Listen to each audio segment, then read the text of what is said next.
your constituents are happy and smiling, getting back into the new year. We were scheduled to meet yesterday for the first sitting of the PAC, but as members know, the Ministry of Finance on Tuesday tabled the supplementary budget, the second supplementary, and we are now meeting on Thursday, which is a new format that we are putting in.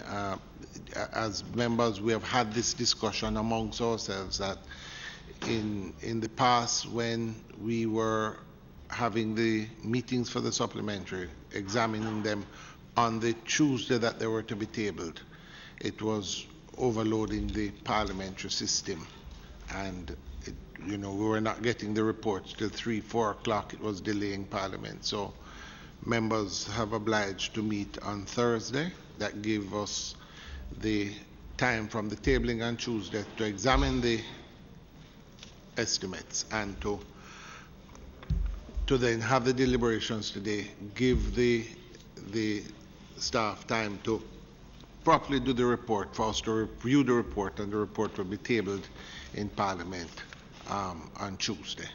So thank you, and welcome again to the first sitting of the PAAC. The members, before we invite in the ministry, there are a few outstanding matters and one new that I would like to just seek consensus of members for us to proceed. Just some issues that are outstanding, and I would like to ask the Secretary to the committee to follow up on a number of these items for us so that we can determine, if we get the information, we can determine how we will examine it. The first item would be the issue of the used cars with the police and Ministry of National Security. It's over a year now that became an issue. We had a number of meetings, and in May of last year, we had a meeting and determined that we would defer it for 3 or 4 months to allow the process, because MOC had been called in and others. In September, we got a report from the ministry to say they were in arbitration and they expected to be finished shortly. We are now in the new year. Members, you will determine, we don't know whether the vehicles have come, whether they've been released. What is the situation? I understand they may even have reached an agreement. We don't know. And so I intend to ask the clerk to make contact with the Ministry of National Security and get a full brief on the used car matter for the information of the committee. Once we get the brief, we can determine how we will treat with it or not, determining how what we find. The second matter is the matter of Petrojam. We had a discussion with the permanent secretary with regards to the HR manager and the treatment of the HR manager. She had promised to give us a report, but that indicated that it was in a sensitive position at that point in time.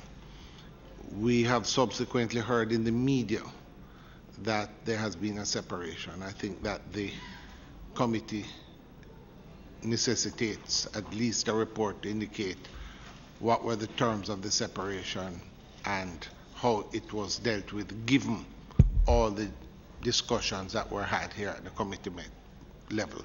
So secondly, I would just ask the permanent secretary in the Ministry of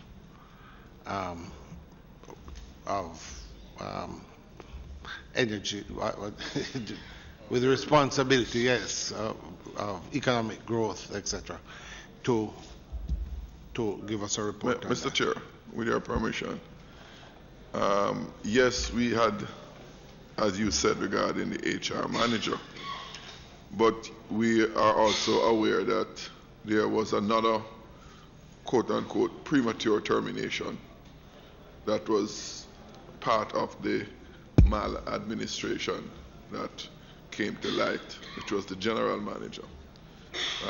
There was a premature so a report separation. as Both to would be. what was the terms of the separation? Yes. Absolutely. All right, so we would ask those questions. Members, the third thing is that we just gave a report we have tabled a report in Parliament on the entire Petrojam issue. One of the recommendations of that report was that the manner of hiring persons in the ministry, that we had found that there were some abnormalities with it, and that there had to be a look at the hiring practices. I understand, again, from the media that the Universal Service Fund has hired. I think that it would be important for us as a committee to ask the process utilized, whether they have taken the recommendations, what has been learned from the committee to move forward.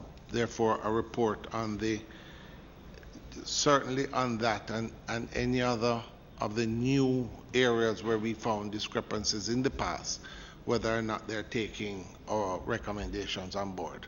So I would ask the clerk to make contact with the Universal Service Fund with regard to that. Yes, sir. Chairman, we also heard through the media, read NESOL. We need to have some question that the Prime Minister has asked that it be closed. What is happening to the facility there? The projects that are on the way, many of us have had from our CDF monies that were sent there. What is the situation as relates to the projects that should have been ongoing? Well, let me say that I'm separating, I think, what are substantive deliberations. When we have them in front of us, then we have those deliberations. But what I'm doing here is simply the results of our past deliberations and the recommendations we made. I'm just seeking to determine whether the follow-up is true to that. I'm not opening up new ground unless the committee so desires. Chairman, may I just ask that because the items which you seem to be taking on fall under item 7, and we haven't suspended the agenda. Yeah, item 7. Yeah, because well, I just say to the member, the reason I'm doing this, often members stay for the deliberations halfway, three-quarter way through, we're down to 2-3 members. We have this discussion, and then persons come to the next meeting and say they did not hear the committee asking for the thing. So I thought with a full committee, it's not, we only have one more issue, and these are follow-up, and I think that I'm trying to be very specific. So I'm just asking that we, yes, you're one of those that stays to the end. So, so the Universal Service Fund and the others, where they're hiring, I think it was, I don't remember the report completely, but I do believe that we had asked for the follow-up on that. The last 2 matters, members, are again tidying up. In September, we met with the UDC. When they came, we were going to ask questions of SADCO, but at the time said we were not going to explore it because there was an internal audit taking place. Over the Christmas, I heard that the report had been released. I've asked the clerk, many of us would have seen a report, but I think that given the fact that they met with us and that they had gotten a delay due to that, I think that formally they should give us a copy of the internal report and how they're proceeding with it. So as a committee, I would just ask the clerk to follow up on that. And the last thing that I would like is just coming out of other discussions. There was a discussion on the needs in terms of the PR campaign was brought, if we could ask the clerk just for a breakdown of the expenditure on the public relations, what was spent on public relations on the needs. So those are 5 items, and I think most of it is just tidying up, and what we would do is bring the information to members, and then we can determine how we proceed from there, if members so agree. All right? Okay. With that, we could invite the Ministry of Finance to come in. I just make a particular note that the postponement of the meeting from yesterday to today got full support of the government members. Just an observation. Well, they obviously are, well, I'm hoping that in the new year it's a new temperament. Chairman, I would also like my friend to be mindful of the fact that he has not yet put in place the rules to deal with his sessional select committees. I see. In many ways, we start the new year with some old. Chairman, yes. as they are assembling, I'd like to just, well, I've noted coming in, it's quite a lot of persons outside, and probably we could very early determine who do we want to hear from and who can be released. Yeah? All right. Let me suggest what has happened here is that I don't expect this sitting to be overly long. It is a supplementary. There's not a lot. However, in discussions, the Ministry of Finance had indicated who they thought, and looking on the supplementary, where the increases were, so that they can help if questions arise. I'm hoping, members, that we can move expeditiously. We just can't.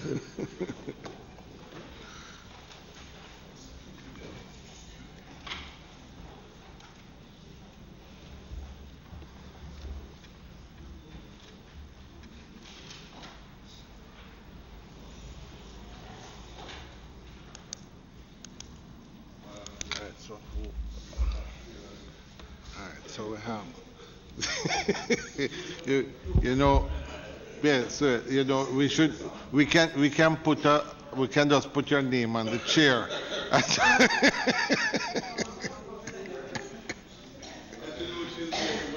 I saw a thing in the paper saying that you oversee a half of the government. So, all right, okay. All right. Good morning, everybody.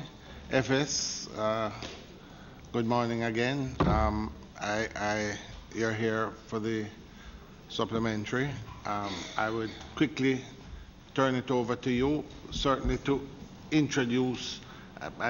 Well, we have a long team, but maybe what would be good is to introduce yourselves from the finance and the heads of the teams that are otherwise represented here. And then I'm going to turn it over to you to give your overview. And then after that, I would say to members that we can go through. And members, there is a report that the FS has submitted, and we also have the report from the consultant. They both follow a sequence. I would suggest, members, if we can, in our deliberations, follow that sequence, it would allow us to deal with the different matters arising and ministries, departments, and agencies as they arise, rather than going back and forth, and would allow us to move more quickly through it. So with that, FS, I turn over to you. All right, thank you and good morning. I have with me today from the Ministry of Finance several of the Deputy Financial Secretaries, Mrs. Loris Jarrett, Miss Diane Black, Miss Carleen O'Connor, and Mr. Trevor Anderson, who is the Senior Director for Fiscal Policy Management. I have Janet Wallace also from the Debt Management Branch, and Tax Administration Jamaica, one of the ministry's entities, is represented by Mr. Ainsley Powell and other staff. I will just ask the other PSs to introduce themselves and head of agencies. Well, you have the list. Let me go through the list for you. Yes. All right. So we have Ministry of Economic Growth and Job Creation. You are here specifically for NWA, and basically that's the only agency that's here. NWC as well for Magic. Oh, NWC falls under you too? Yes. Yeah.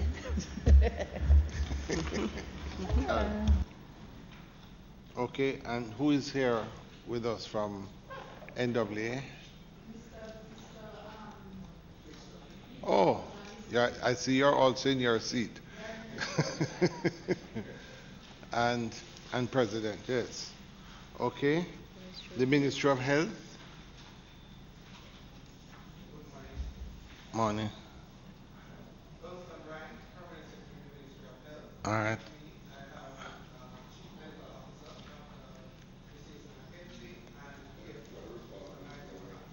Okay.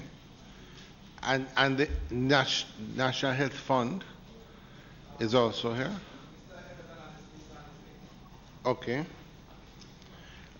Local government? Good morning. Acting Permanent Secretary Rupert Price in the ministry. Along with me is the head of Solid Waste, Mr. Audley Gordon, and the head of Commissioner, Jamaica Fire Brigade, Mr. Beckford, and my Strategic Director, Mr. Rose, and the PFO is on our way. All right. Ministry of Education? Not here? Oh, here? Sorry.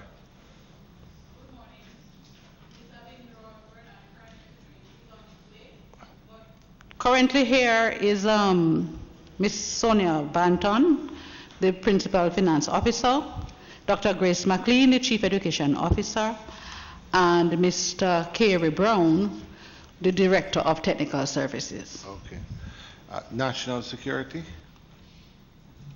Morning again, Chair and members. My team is not here yet, but I expect the PFO, Ms. Claudette Martin, and her representative, Mr. Devon Cahoon, and the ACP for administration and the JCF, Mr. Richard Stewart. They're on their way. Okay. All right. So, members, have I left out anybody who is here? Yeah, sorry. Yes. Prime Minister, Sansia Bennett Templar, Permanent Secretary. I have with me Ms. Rosalie Phipps, who is our Principal Financial Officer, Jacqueline Lynn Stewart, Chief Technical Director, as well as Joan McClure, our Management Accountant, and Mr. Omar Sweeney for JCF should be joining us, as well as CTD for Energy, Michelle Forbes. Okay. All right. Okay, it was not, it wasn't on this list that we received, but, okay, so, FS, Morris, over to you. Okay, thank you. The first supplementary estimates, tabled in September, had indicated an increase in the budget to $791.1 billion, which was comprised of non-debt expenditure of $501 billion and public debt service of $289.9 billion.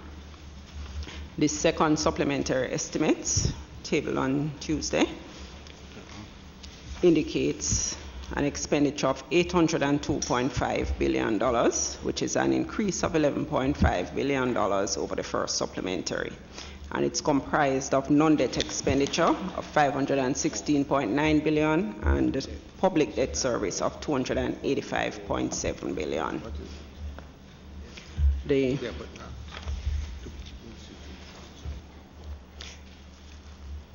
another fiscal performance to date, and resulting from that, the projection that is supporting the second supplementary that we're indicating. What we have is that at the end of October, which would have informed the projections, we had a fiscal surplus of $1.3 billion, reflecting an improvement of $11.6 billion relative to what we would have projected under the first supplementary. The primary surplus at end October was $78.8 billion, representing $9.7 billion, or 14.1% ahead of the projected $69.1 billion in the first supplementary. This favorable fiscal performance resulted from a confluence of higher than projected revenue and grants and below programmed expenditures. The revenue and grants were ahead of the first supplementary estimate by $5.4 billion, or 1.6%. And the performance was driven from tax revenue, which was $8.2 billion ahead, primarily. Capital revenue, which was forecast at $570.8 million, exceeded the projection by $1.9 billion. Billion. However, non-tax revenue, which was projected at $34.2 billion, fell short of budget by $5.2 billion due to a delay in the receipt of some expected transfers. The total expenditure at end October was $6.2 billion, lower than the projection, and this was due mainly to spending on the recurring side, which would relate to programs, compensation of employees, and interest payments. The recurrent expenditure fell short of the revised budget by $6.3 billion, and contributing to this was $3.3 billion on the program side due to the under execution and later than planned implementation of increases in the traveling rates. The shortfall on the compensation of employees was $1.1 billion and was largely due to the continuing wage negotiations at the time, with the bargaining units representing the public sector workers that had not yet settled. Interest savings of $1.9 billion were recorded at end October, and largely on the external portfolio arising from the appreciation of the currency. Capital expenditure of $35.4 billion was $86.9 million, or 0.2% more than programmed. The revised projection that we're now working with, based on the results to date, is for revenue and grants of $623.9 billion, representing an increase over the first supplementary estimates of $14.8 billion, or 2.4%. Tax revenue is expected to provide the largest contribution to this increase, with an overperformance of $10.5 billion relative to the first supplementary. And this, in association with what we have indicated for the second supplementary estimates on the expenditure side, will generate the 7% of GDP that is targeted.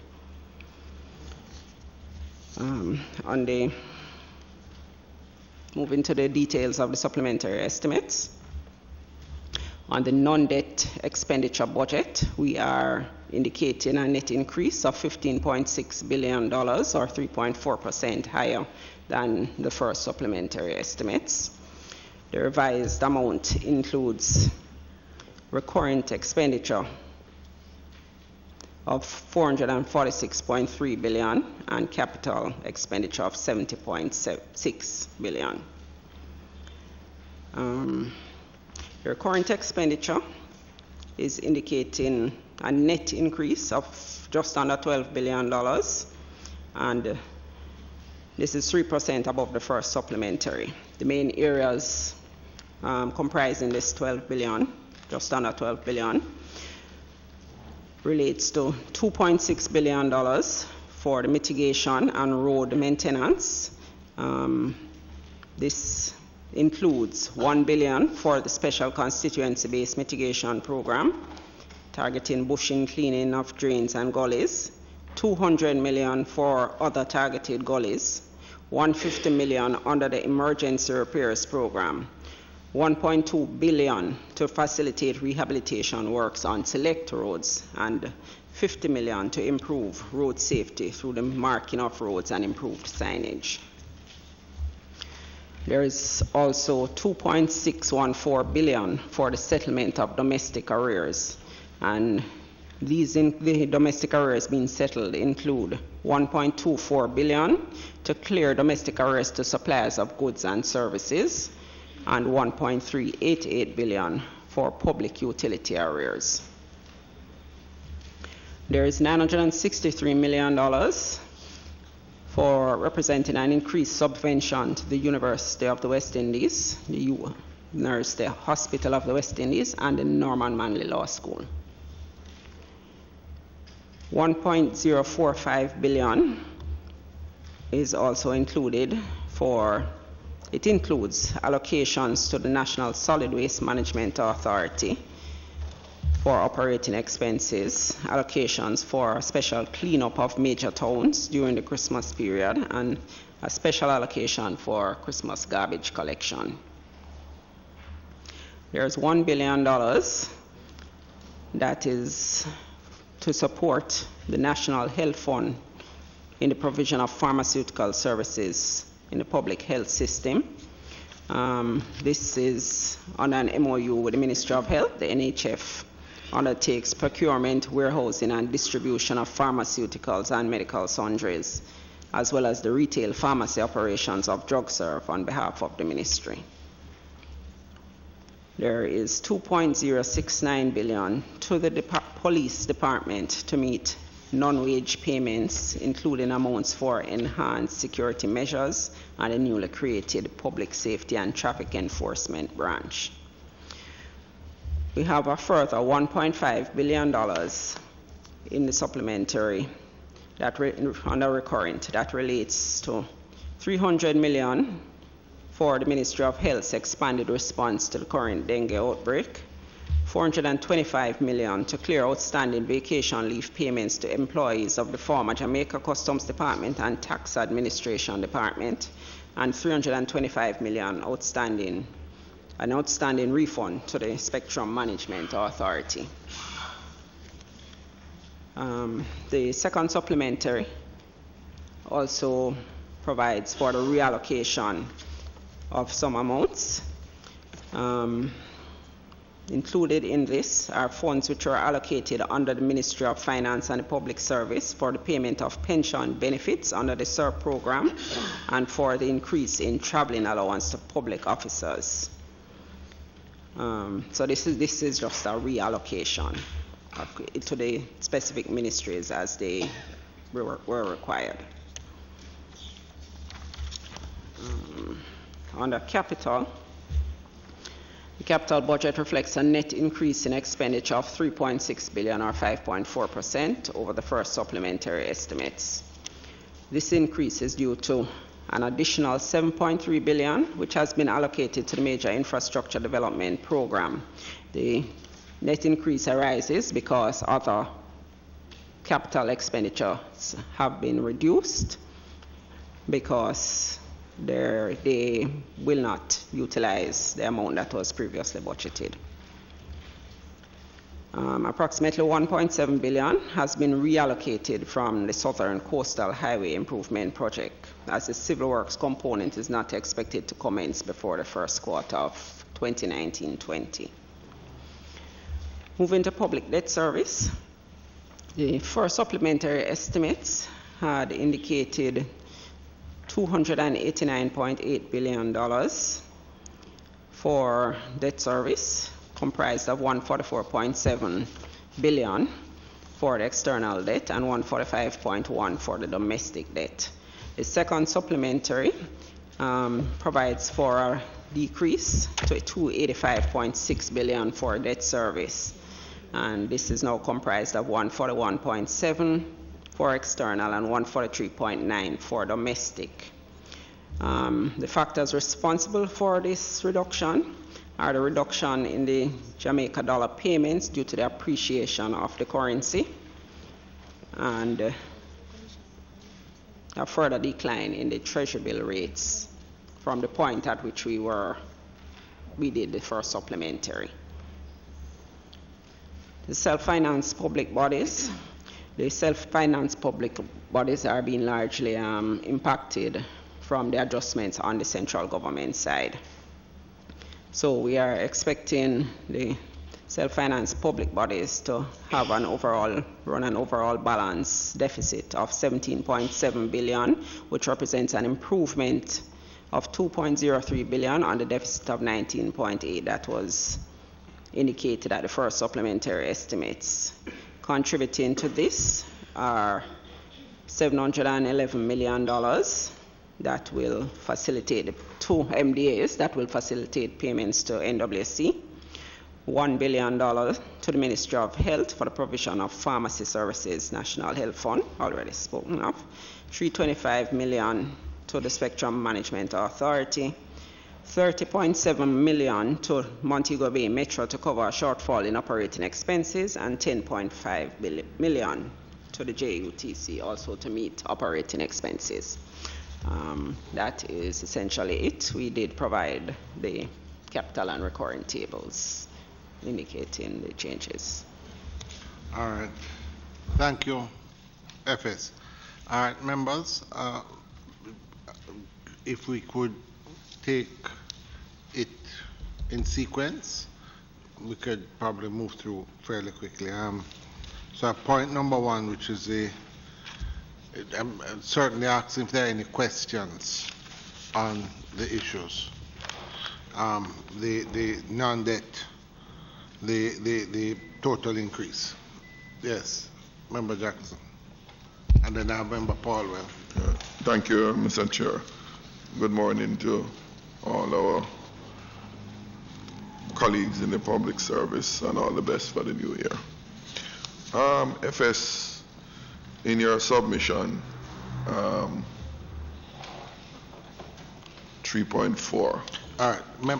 No, what I was saying, Member Jackson, if we could just go through, maybe in sequence, do we have the brief that was given to us? Yeah. The report? You have that in front of you. Which one you have? That is the one I'm referring to. Yes. If we could just go through points 1, 2, 3, 4 in sequence so that members could deal with it. Yes, that's why I started with 3.4. Well, I would mind just eliminating 1 and 2. Oh, if others are before me, I know. Yes. So I was just saying, do we have any questions on the sort of general? I don't think there'd be. Yes. Chairman, I wanted to just inquire. Well, if there's, members, if you have any overall. Normally, when the budget is cast, there is some notion as to what is the exchange rate that ought to maintain for the 12-month period.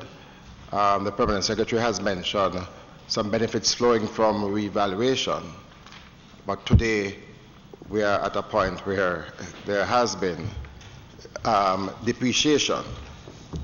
Do we anticipate another supplementary estimate before the end of the financial year to take into account that change that has occurred in the last couple of weeks?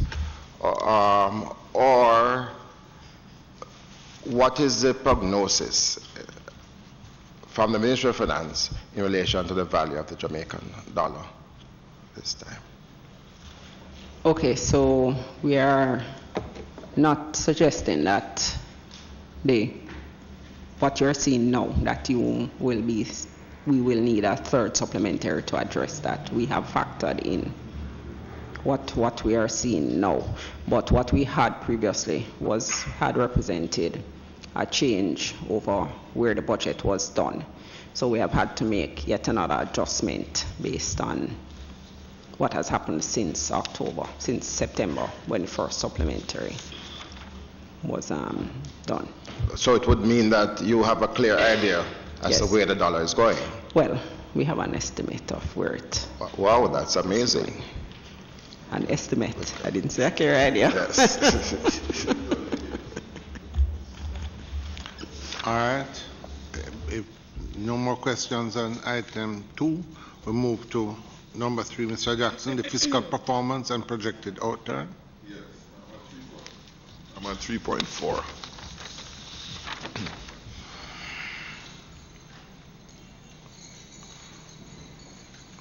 Mr. Chairman, I've always have a difficulty when we come at the end or near end of the fiscal year, and much of the projects that are in the estimates of expenditure are not executed because generally there is not sufficient or adequate planning.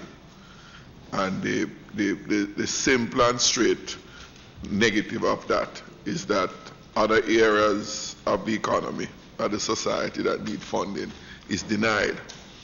And when you come to this stage, nothing can be done again.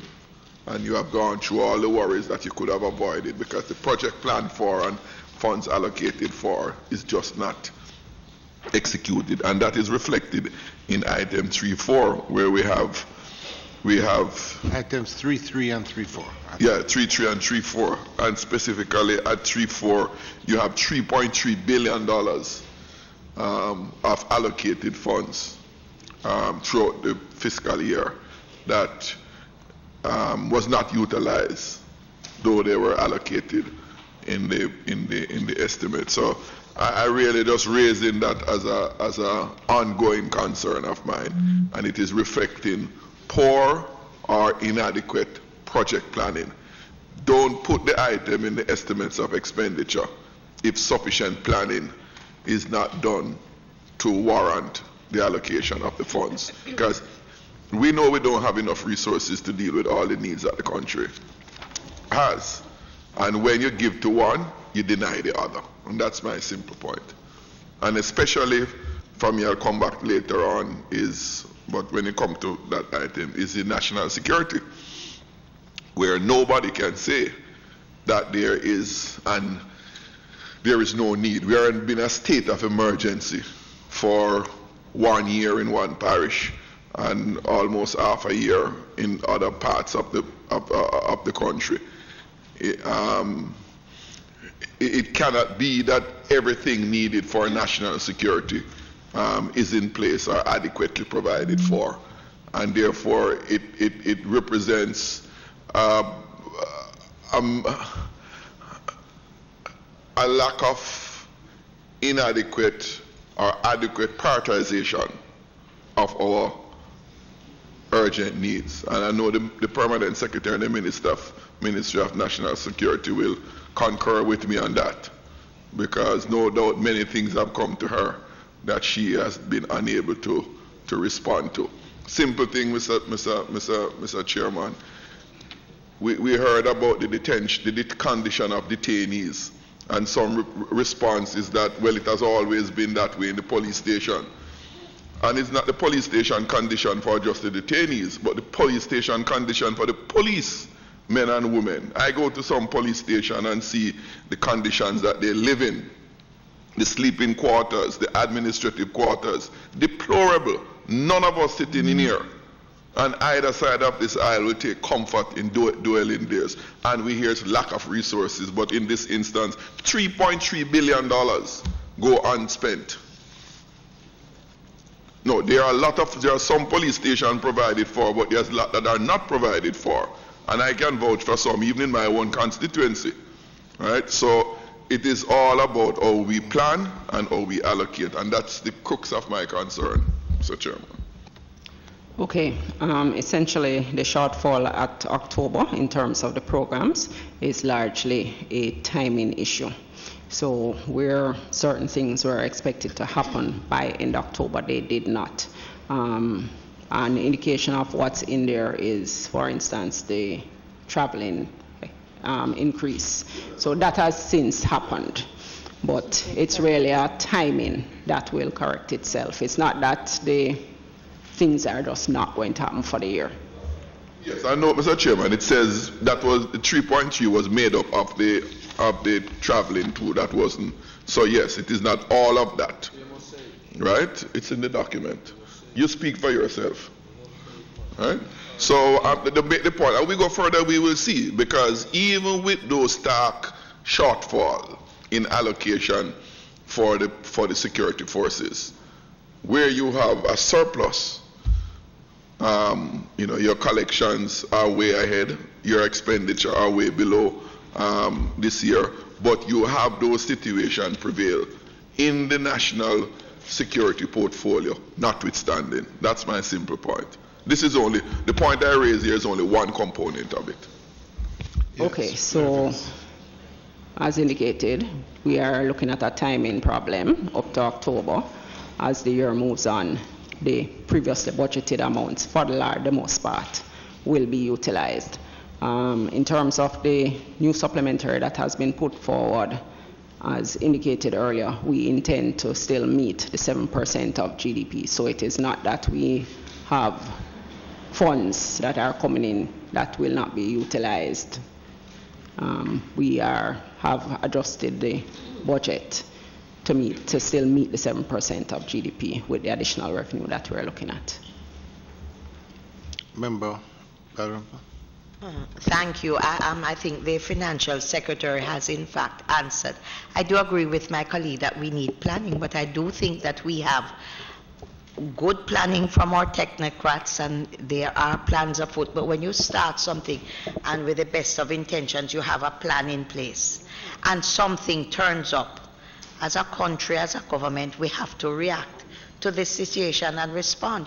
You can't just say, I have planned to use X on this, therefore I'm going straight ahead to do that. You have to react. For example, my colleague spoke about funds being spent for emergency measures, but if crime rushes up at that rate, what do? Say we are spending X on this, so we are not going to. We have to respond. And I do think that what the Financial Secretary has said has answered the question. I believe that we have good planning, but as you say, in every regulated situation, you have your plans of it, but if a situation arises, as in any household, you have to divert and react to it. Any other comments or questions on the fiscal performance and projected outturn? I would move to the details of the second supplementary estimates. We go to the recurrent, and we would start with the 2.6 billion for the mitigation and road maintenance. Chairman, I'm just wondering on this issue, because the recurrent and the capital for the NWA so significant. Yeah, we take them together. Probably could take them together, yes. All right. So and probably we could. So that would be item. Well, basically the whole of the capital. Yes, it's 7.3 billion. Yes. And so probably we get an update now on all of these projects. Congratulations. Well, the question has to be, can the money be spent in this quarter? All right. So I would turn over. Yes, I think the extent to which just a breakdown 2.6 billion and mitigation and road maintenance. If we could just have a sort of overview of how you're breaking it down, and also the capital. There's some movement. I understand some was moved from the South Coast Highway to deal with some of the mid-P projects that are ongoing. If we can just get an overview of and I think Member Paul was making the point to ensure that we can complete this expenditure by the end of the, or substantially have it started by the end of the financial year. Okay. Morning, Chairman. Morning, members. As a point of correction, the provisions in the estimate are not the NWA's provisions. As the document says, These are provisions to the Ministry of Economic Growth and Job Creation to be spent by the NAAs. So I take my instruction, I'm a creature of instruction, take my instruction from the ministry. Okay, I'm just seeing your... But just for clarity, yes. The entire 2.6 billion goes to NAA. I started by my former statement. Yes. Okay, based on the page, I'm just seeing the 2-page brief here, which I can't digest. But going by what was actually in the document, if I go through by sequence, at item 9496, which is the $1 billion for additional requirement for island-wide mitigation. The 1 billion. Right, that's 1 billion. That is in fact for the program that was started in early December and has worked its way through the end of December and is now still under operation, sometimes referred to as the Christmas Work Program. So of that 1 billion, that's already fully committed. What percentage of that is committed / spent? Okay. Because I know that Member Campbell was looking for. So of that 1 billion, that 1 billion was to be used to undertake drain cleaning, debushing, and patching. As at the end of island-wide, as at the end of December, some 86% of the debushing and the drain cleaning components have been completed, and we expect that the remainder will be completed by the end of January. So the point I'm trying to make, though, this 1 billion is not expenditure to take place. This is payment. This is expenditure which is now being taking place, being undertaken. Yes. Right, but so there's no peril in terms of us being able to spend that 1 billion.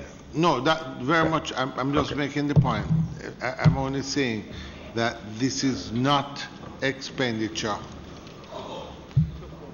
to come. No. This is work that basically largely has taken place. We're just making the arrangements to pay for it. Absolutely.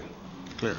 The next item of importance would be the maintenance of secondary roads, and as the narrative indicates, the provision is for 1.5 billion? Right. To be broken down as follows: $200 million to be utilized for the for the response to landslides and patching needs arising from rain events, largely occurring in the eastern parishes. And as I've explained on a number of occasions here, the standard operating procedure island-wide is that whenever there are these events, rain events, whether local or area-wide, and landslides occur, the NAA has a responsibility to respond and to make good. Generally, the budget gives us a nominal sum at the start of the financial year, and as we work our way through the financial year, that nominal sum tends to get consumed rather quickly, and so we end up with bills as we go through. This provision here of $200 million will address some existing bills, which at last count is about $150 million, which would then leave a small margin to take us through to the end of the financial year. Sorry, Mr. Green, Mr. Hunter, we have on our list 200 million for targeted gullies. Would that be the same? It says clean up gullies, removal of removal of landslide. That's this. Just that's to this. clarify. Yeah. And again, you're saying that a large portion of that is already committed. And again, as I said before, the parishes of St. Thomas, Portland, Upper Trelawney. There are places that, those kinds of incidents are endemic. They happen every weekend, they happen every week, and so we respond. We think that once we've settled the existing bills in-house, there will be a small margin remaining that hopefully will tide us over until the new financial year. Okay. The next item, $150 million to be used to for patching, and this is intended to complement the patching program that was spoken to under the first item, the $1 billion. As you recall, there was a patching program under the $1 billion Christmas program, largely driven by constituency concerns. This $150 million is to continue the patching program, but this time largely driven by NWA's consideration. Therefore, this is new. This. When I say new, this is incremental work. This is incremental. This is incremental. No, it's not a parish driven, it's not a constituency driven. This is entirely at my discretion.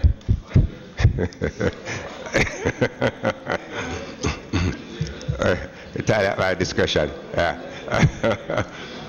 Remember, the law imposes on me the awesome responsibility to keep the nation's roadways in good condition. So if people are demonstrating and the MP, we can refer them to you. Yes, continue. And then finally, there is the $1.2 billion for road repairs. Now, let me be candid on this.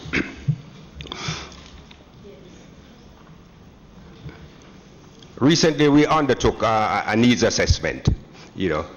What kinds of funds would we require to respond to the road repair needs articulated by members of parliament as well as from our own internal NWA surveys. And we're looking at about $8 billion. So if I were to be provided with $8 billion under this heading here, they would all be very happy and there'd be no contention. Regrettably, that does not obtain. The provision is for $1.2 billion. That's what we have. We've been allocated. And there are no special procurement rules attendant to the spending of this money. So it has to go through the normal process.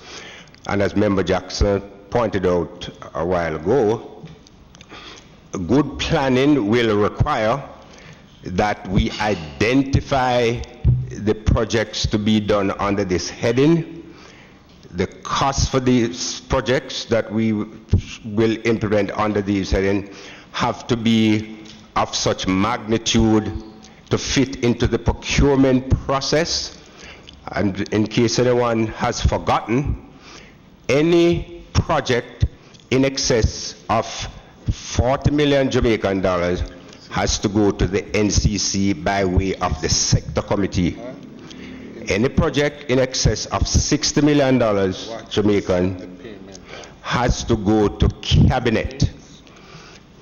When one analyzes the elapsed time between when a project is advertised and when it gets to cabinet, this is empirical analysis, you're looking at 15 months on the good side. Okay? So, if we intend to spend, I know the chairman is still listening to me. If we intend to spend this money in the time allotted, we have to be very clever in project selection. Okay? We have to be clever in project selection. I know we have canvassed the needs of MPs. As I indicated before, the total sum that came from that canvas, as well as our own internal works, is a large amount. Now that we know with perfect certainty that the provision is 1.2 billion, we will now sit down, sharpen our pencils, and fine-tune the program that we intend to implement with these funds. Mr. Chairman, committee members,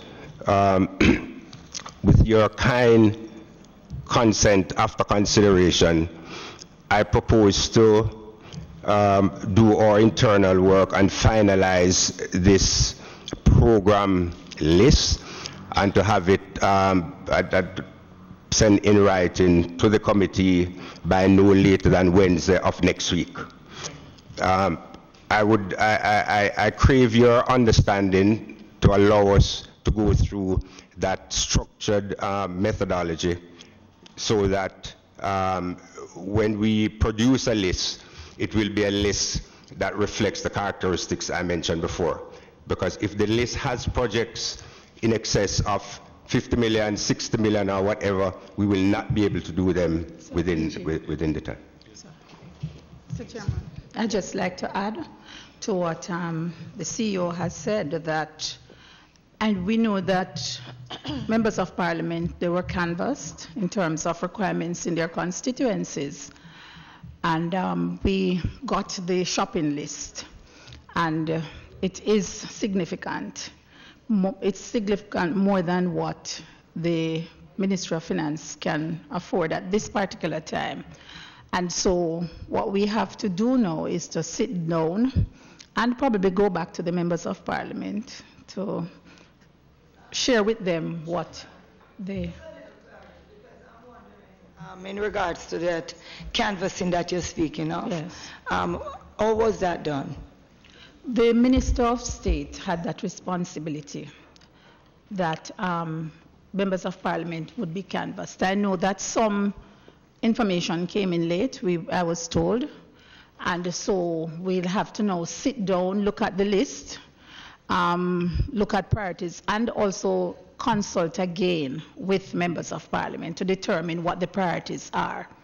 Hence the reason we do not have the list, the finalized list. Members, I think what they're seeking here is the NWA saying that they need some time to sort of finalize a list that will sort of seek to satisfy some of the concerns that members of parliament have, but at the same time will be work that can be done in the period of time. What they've asked is to present us with something for the next meeting, hopefully, and I would suggest that I think he has indicated that Minister Warmington has overall responsibility. I think that discussions can be had with the responsible minister in the period that and then when the list does come to us, if there are any other concerns, either from members of the committee or the wider, that list would, once we get it, we would also be tabling it in Parliament. Although members, we would table the report. We would table the report next Tuesday, but indicate in the report that the following week or so we will table whatever supplementary data we get. Chairman, part of what I see being one of the hindrances for implementation of these projects is that... Talking to the mic, please. I'm sorry.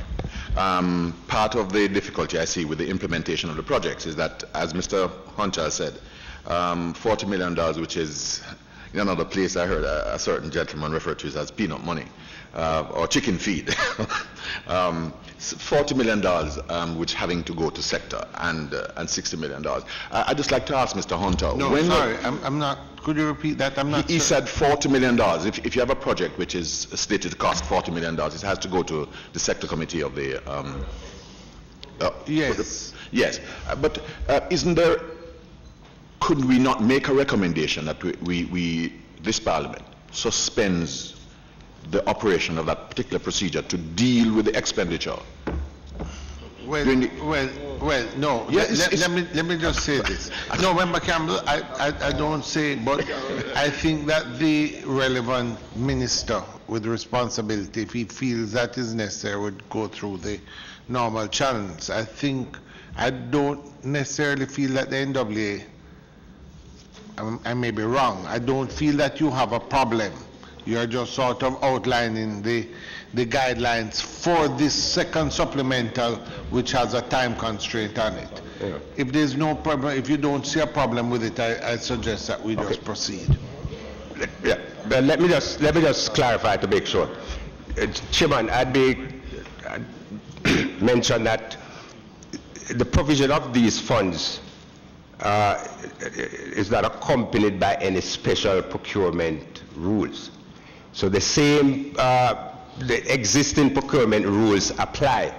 And so I was just reciting what the present procurement rules dictate and how that would impact spending money within the given time frame. Ordinarily, it is not a problem at the start of the financial year because you have 12 months in which you execute your program.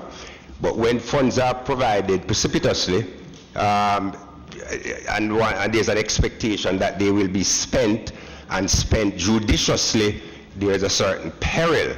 And so to mitigate that peril, one has to be quite clever and you know, in putting the program together. As I understand, Member Campbell, he was asking whether or not a special procurement apparatus could be attached to these funds. No, that's for other consideration.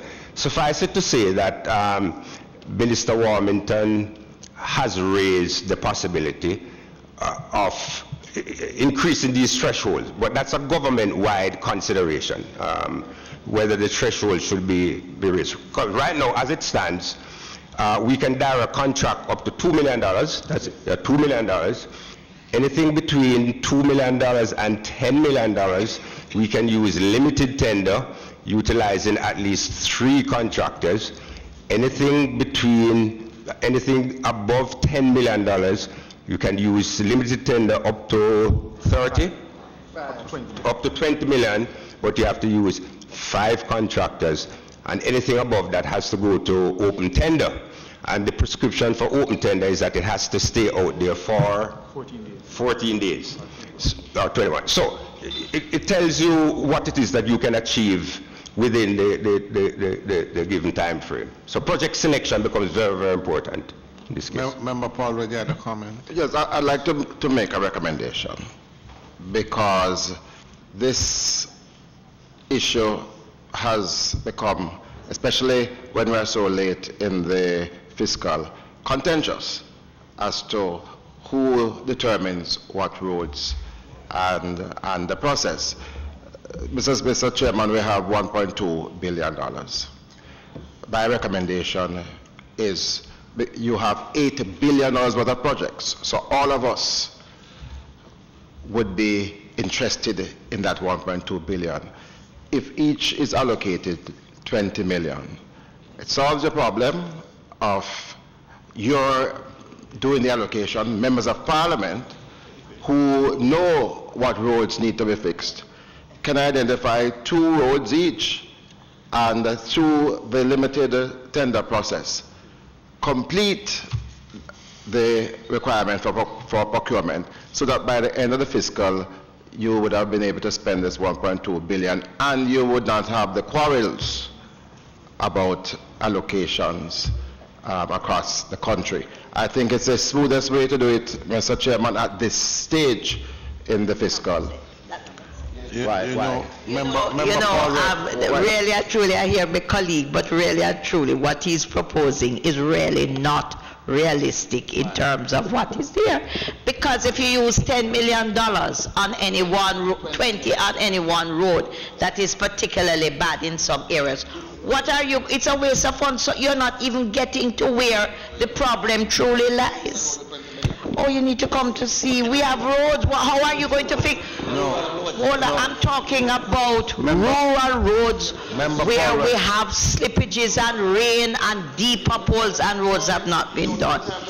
I don't know. I think NWA has Mr. Hunter used a particular word. He said you have to be clever in how you do it. And I have confidence that they will acquire the necessary instincts and ways to do it in a clever way that the funds are spent. What you're saying can't work. I think I'm not saying, hold on, I don't know. You say if we leave out some people in every situation, in every government situation, it has never been that we all as members of parliament get everything that there are always some of us who have to wait in line. What's new from the time of the Bible, the whole time? Really? Members, I don't know that we have to deter ourselves for too long on this matter. Member Paulwell, I think what Member Dalrymple was sort of suggesting is that maybe her constituency may be slightly larger than yours. In fact, it is. The boundaries have increased. As opposed to 3 Chairman, square miles. Thank you so much, because in fact... Maybe 50, but I'm just saying, I believe though, Member Dalrymple, I believe though that Member Paulwell was alluding to the fact that in a situation where there is an emergency, not an emergency, but a short period in this, not for the norm, so it's a suggestion, but members, those are broader policy issues that I think when outside of detaining the entire Ministry of Finance and others, I think when we have AAA, we can more suitably address that problem. So, yes, Member Campbell. Just one, in relation to the spend of $200 million that Mr. Hunter mentions, and he says that these the expenditure occurs in areas where you have slippages and that kind of thing. It's something that I see a recurrent thing. If we run that for 5 years, we're running into $1 billion. Would it not be better to move those persons who live in those areas where the significant slippages are occurring into better areas? Because, and similarly with water, I would say the same thing with the NWC. I find if you take an area, say Mount Rasa, it is much, more economical to move those persons who live in these areas than to continuously be spending the money which is paid by taxpayers into those little tributary, as it were. Move them into settled communities, because we have people living in all kind of wild areas where it does not make sense to continue to spend $200 million a year to deal with slippages. At no real benefit to us. I'm a little bit uncomfortable with that. If I may, Chairman, the recommendation by the member, I want to assure you that this is something that was discussed recently with the minister, the portfolio minister, and it is something that we are looking at actively, because when we look at it, you have some areas to get water there, to get roads there, to maintain the roads, very, very significant annually. You have slippages. And when you look at the population, you wonder if it warrants it. But of course, there are social issues that you have to consider. So it is being looked at even within the ministry currently. Yes. So that's on that item. So the final item under this heading would be the $50 million for road marking. Again, new. This is new? Yes, Member Daly, and one can argue the cost for road marking is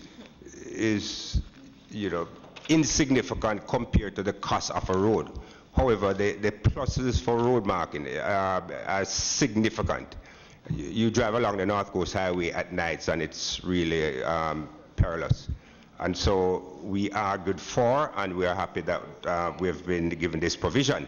It won't go very far because, just driving around indicates the need for road marking, but we'll continue. But we're glad for this provision, and we will use it smart. Continue. Quickly, Sorry. Mr. Hunter, Finish. in regard to the survey done in order that you'll be able to use this money very effectively, what is your mechanism that you use? What's it? Mechanism that you use to ensure that you know exactly where are the danger spots that you, because of the resources, you'd be able to look at those areas immediately.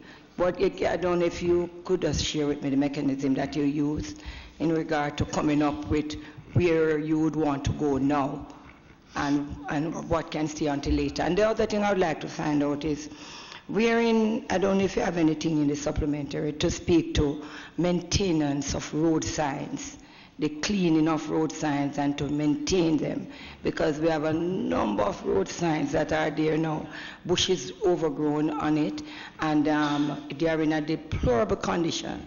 You can't even read them anymore, so I don't know if there's any aspect in this program that will be able to help to deal with it. Okay.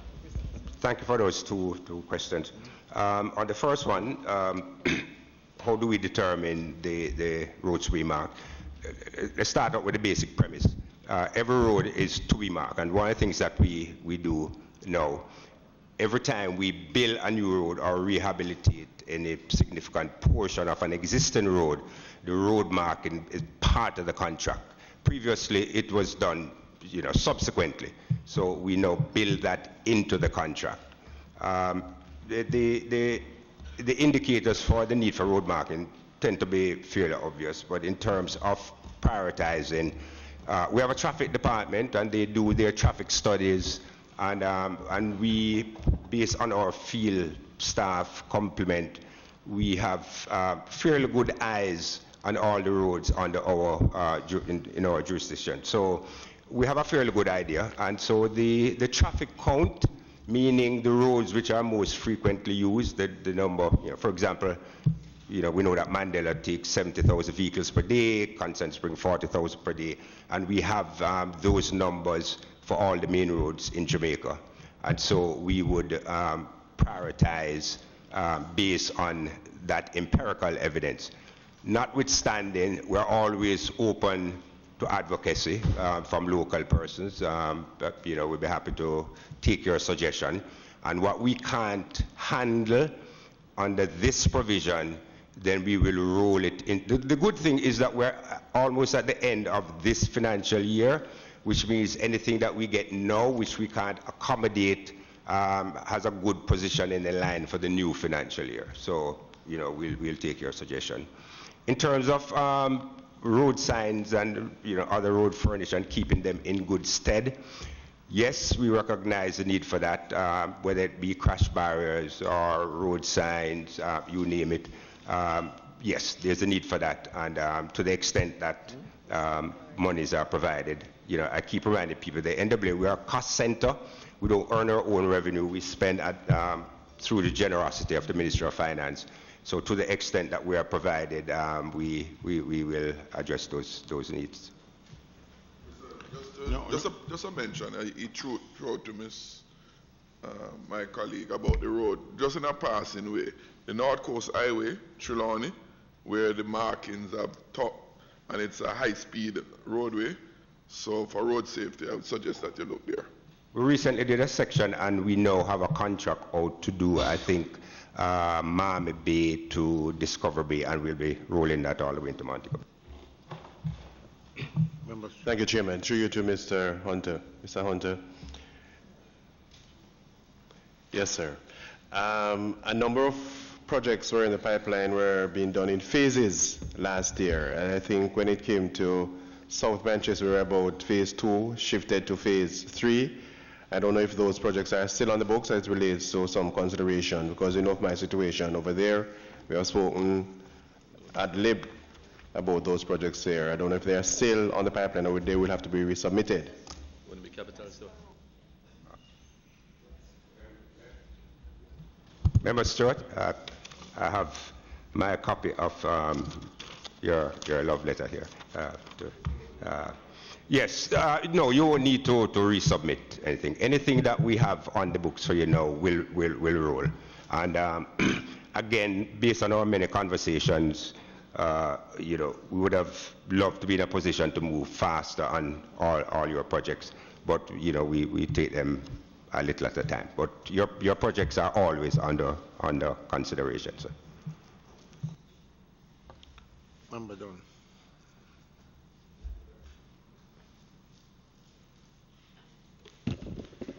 Thank you very much, Mr. Chairman. I mean, it's always a pleasure to listen to our CEO, maybe because we went to the same school.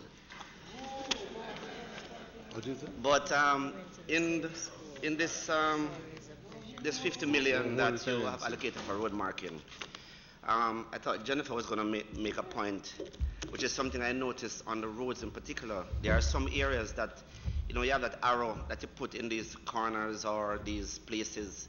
As the vehicle approaches them, at least it could direct them. There are so many. I know in Southeast St. Mary there are quite a few, and there are frequent crash sites. So I'm asking for this allocation for the road marking, if there's anything that could be done to allocate some to these special arrows on these corners because of the danger that they continually pose to the traveling public. Okay, Member Dunn, I can't give out a firm commitment as I sit here vis-a-vis this $50 million. I've been reliably informed that some of this $50 million is already committed. However, I give it the assurance that we take safety on our roadways you know, as a very important and serious undertaking. And I give it the assurance that we will give the commensurate attention to that matter. And as always, if you can give me your inputs in terms of what you have identified, then I'll be happy to receive it. It probably will coincide with our own surveys, and then we'll try. What we try to do once the budget, the annual budget is passed, we usually carve out a portion, we call it for traffic management, and that includes for stoplights, for road signs, for crash barriers, for road markings, and so on. That provision has been increasing over the years. Traditionally, we used to fund some of that from the GOJ.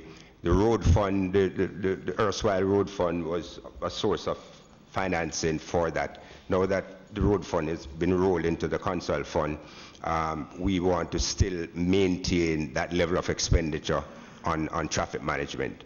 So I give it assurance that yes, we consider it a serious matter, and we'll give it the requisite attention. And as always, give me your input on it. Thank you, Mr. Chairman. Through you to Mr. Hunter. As it relates to road marking and improvement of roadways, I noticed that that rubberized paint, or the paint that you use to mark the median and the curb walls, in the shortest possible time, the color goes. And I bring you to the point of where in Discovery Bay, Salem Main Road, you're unable to tell at nights when you're in the extreme left lane because you're unable to see. In St. James, the medians, which you know, we depend heavily on the markings. You're unable to see the median just the same. So it is my concern, is it that it is inferior painting or for whatever reason, if that can be addressed. Secondly, the road infrastructure. Whenever there is an accident, how is it that you will tie the road user who has damaged the infrastructure to the repairing? Because if it is for government to continue to replace light poles and barriers each time there's an accident, then we won't have enough money to do any major roadway. So I'm asking, what is it that is in place to address that situation from here on? Thank you for those two questions, member. with respect to the road marking, your observation in terms of the durability of the market material is acknowledged. We have had a lot of people think that you can just use any white paint to paint it. It does work. In fact, the material that is most reliable that we use most of the times is imported from the UK.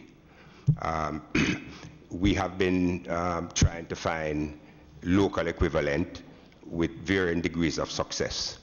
The two areas that you pointed out, I would suspect that the area in Salem was done at the time when the road was constructed, and so it would not be unthinkable that it would have faded by now. But as I indicated, through the kind support of the Tourism Enhancement Fund, we have been provided with assistance to do the marking on the North Coast Highway, and we have completed some sections. I can't recall exactly which section, and we recently awarded another contract from memory from Miami Bay, as I said, to I think Discover Bay, and we'll be continuing all the way. So we hope to have that corridor well marked with durable material in very short order.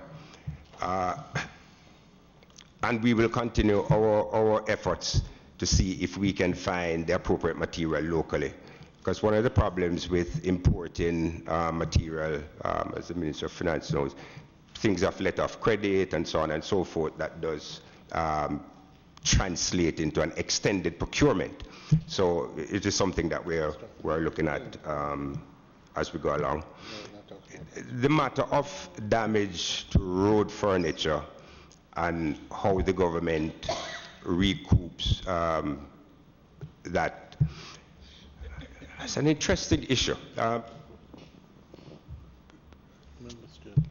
When I first went to the NWA and I investigated this topic, it turns out that the NWA doesn't have legal status to pursue these drivers in court. We have to go through the offices of the Attorney General. And so when you look at the schedule of all of those incidents, which, waiting in line, it was a huge schedule. And then at the time, Dr. Davis was the minister, and we had a discussion, and I petitioned him to say, is there a more efficient way to do it? And we came up, we asked for a fiat from the AG's chamber. We were denied the fiat. Eventually, we had an accommodation where our lawyers could proceed up to a certain point. It's a couple of years now. But we do have a dispensation where we can, okay, what they had said is that I'd wanted to use private sector lawyers to pursue, because the concept would be if there's an accident and a clever lawyer goes to the police station, look at the station diary, you can get some information, and then you could pursue. And I got a dispensation where I was allowed to do that, and we did pay the lawyer up front, but you get a percentage of what was recovered. So the truth is that we are always in pursuit of, as I say, clever mechanism to try and address that issue. We have had some successes, albeit not to the extent that we're happy with, considering that there's a backlog of cases, and a lot of times the evidence is just not there to support pursuing something now which happened 4 years ago or 5 years ago. It has sort of fallen under the radar, I must admit, but it's something that I intend to pick up back on rather quickly. Member Ritter.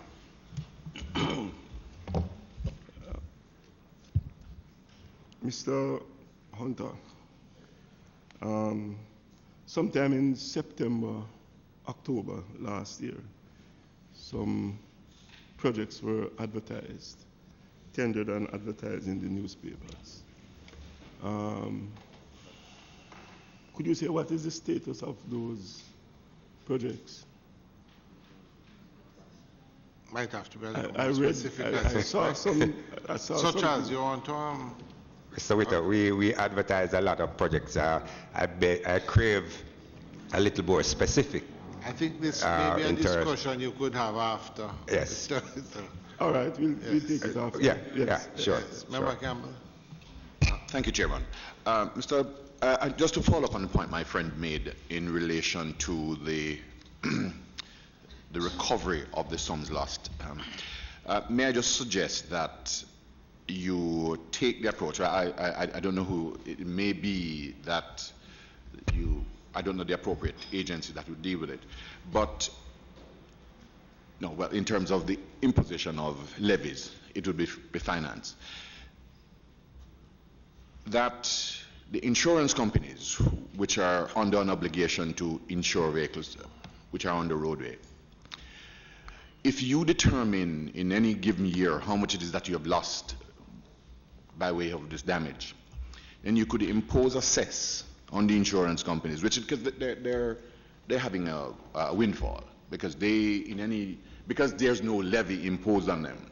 There's not an obligation to pay out for the damage to your infrastructure. They pay out in relation to third-party vehicles which are damaged, but none for the damage which is done to your infrastructure. And I think that there's a significant windfall occurring.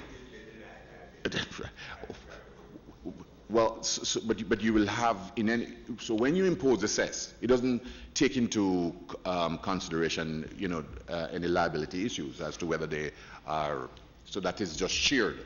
If you have the Association of General Insurers, they come together and they must decide, well, we've done $5 billion worth of damage this year, and if there are 9 of them, between them, depending on the ratio of the market share that they have, then they would be obliged to pay that. Because there's a similar provision under the Ministry of Health provision for them to recover for persons who are injured. But I don't know how well the Ministry of Health is doing at making those collections. But I think that is an approach you could possibly take. Thank you for that suggestion, member, and we'll look at it. And in fact, I just add off the bat that we probably want to include the manufacturers of concrete. I mean, a lot of damage is done to a roadway by these companies transporting concrete. And it is painful to see what has happened. So yes, that is something that we'll look at. Just a follow-up, Mr. Chairman. Yeah. That I would humbly suggest to this committee that we recommend to Parliament with whatever ease that is required by NWA to pursue the matter as was stated. Well, I was going to, once we had finished, I was going to make a suggestion to the committee. All right. All right. Mr. Hunter, just to, well, a question. You were talking about the paint earlier, but there's something that has occurred, well, certainly to me, a number of persons in the constituency and otherwise, there's a general discussion that almost as if the quality or the type of asphalt we're using now to patch is not of the, I wouldn't say standard, but not the same as what was used at times in the past. Now, I know nothing about the technical aspect of it, but it does seem that from time to time, errors that we fix go bad very quickly. And it could be that they're not fixed properly, underlying causes, all of that. But there is a discussion about the asphalt itself. Is the asphalt, basically, is it that we get all of this from Petrojam? Is it imported? And is it the same mixture that has always been used historically, or is there some change? Just for knowledge, because certainly I'm asked a question and I can't answer it. So now that I have your captive. Okay. Okay, what we get from, what Petrojam sells is the emulsion, right? And they so sell the that, emulsion and they is sell bought that to both, bitumen. to both yourself and to... No, okay, no. So Petrojam sells bitumen to private sector operators. Yes. The private sector operators then add aggregate and whatever to that, mix it, and we purchase the finished product, the asphalt, the concrete, from private providers. Now, given geographic dispersion, you end up having a captive market by location, meaning, you would say there's Smith asphalt in just outside Falmouth. You can't buy his stuff to use in Kingston. Yeah, because, you know. Too far, transport. Too far, oh, okay. So I think there are maybe 6 or so manufacturers in the country, and they are geographically located, and so you end up purchasing material from the ones proximate to where you're working. So that's it. So the question that would arise naturally would, what's our remit vis-a-vis these 6 manufacturers? Do we visit their facility? Do we have a mandate to do to ensure the quality, to their quality, and so on and so forth? And it is a matter that we have discussed locally, institutionally, but I must confess that it is not something that we have yet started doing. How we approach it is, having bought the finished product, we have our standards and our specification in terms of what it should deliver. And so we measure it as an end product measure rather than as an input measure. I suspect that perhaps a more robust process. Yeah, okay. So the PSC just reminded me that perhaps that's the remit of the Bureau Standard to do with that input thing, right? So we do it as an output thing, and sometimes we don't discover the variation from required standard until we have laid and so on. So yes, there is the need to have that entire envelope properly scrutinized. So it's something that, again, I think that we may have to look at is to ensure the standard. More specifically though, there is a formula that is used. Is it that the formula has changed over the years and we're getting a different percentage of... No, it hasn't. Okay. Member Holness. Chairman asked an excellent question, and I would love to add to it, Chairman. My experience has been that sometimes the contractor, in observing areas where the asphalt bounces back out of the space, tell us that they got a poor batch. So we need to do an assessment, and thanks PS, because that was my thinking, that the Bureau of Standard needs to step in. They need to determine whether or not the standard of asphalt, whether it's bought by NAA or any of the parish councils. Because when all is said and done, for representatives to repair a road and then your constituents turn around and wonder what happened, is it that some money run and they take out a portion of what should have been in the quality of the road? Because that's the perception of the public. And that is why their roads are not lasting. It's not good for us as citizens. So we need to get to a place where we cost what can we afford and what quality are we giving to our citizens in terms of the asphalt that we put down. So Chairman, I think that is an excellent one that coming from this session needs to be pursued by the NAA. Yeah, absolutely, yes, right. Member Dalrymple.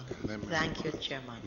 Mr. Hunter, I know you support, and I know that sometime earlier, I think it was Minister Warmington who brought a proposal to the Parliament of using rubber in our asphalt to increase the elasticity, the durability, and so of it. I happen to know that it started under previous minister in another administration, and I'm wondering, even as we have the discussion, why is it it has taken so long?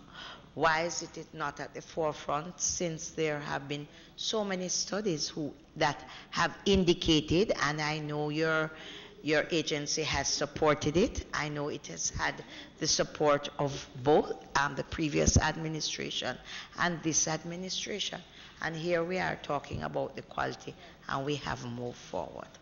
Is there what I would like to ask, and I know you talk very straight, and I have every confidence in what you do, is there a realistic timeline now where if the facility exists for us to use rubber in asphalt to help our country to improve the quality of the asphalt, the quality of the work that we have on our roads? Thank you, Mrs. Dalrymple Filbert, for reminding me when the chairman asked if there's any changes. Yeah, yes, as you know, we have been pursuing rubberized asphalt initiative for a number of years, and we even crafted a cabinet submission, and we subsequently obtained a cabinet decision to authorizing the NAA to purchase the material once it becomes available. To implement that decision, we had gone to public tender seeking private sector interest to manufacture the material, and we on the government side would give a guarantee, provide a guarantee market. Because as I explained before, asphaltic concrete is actually made by the private sector, and the government we didn't want to get into the asphalt making business. But since as we are the largest purchaser, Cabinet authorized us to indicate to the market that there would be an earmark, and I think we had started like at 30%. So the manufacturers would have a guarantee market. In fact, to even make it easier for them, what we had proposed was that once they did the first batch, we would purchase the first batch, we'd pay for it, we would lay the batch. If it worked well, then we would continue to purchase based on that same formula. If that first batch didn't work, they would be required to replace, yeah?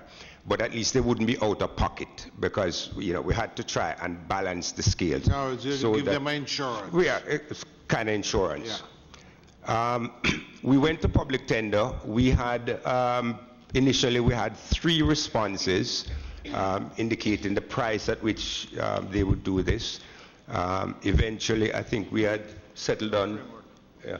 Okay, so we then established a framework agreement. Where a framework agreement basically locks in a seller and a buyer for a prescribed period at an agreed price, an agreed quantity. So we had all of that. So committee, what remained was for the private providers to make the investment and to produce the material. And that's still where we are now. Chairman, if I may, and this is what is very important.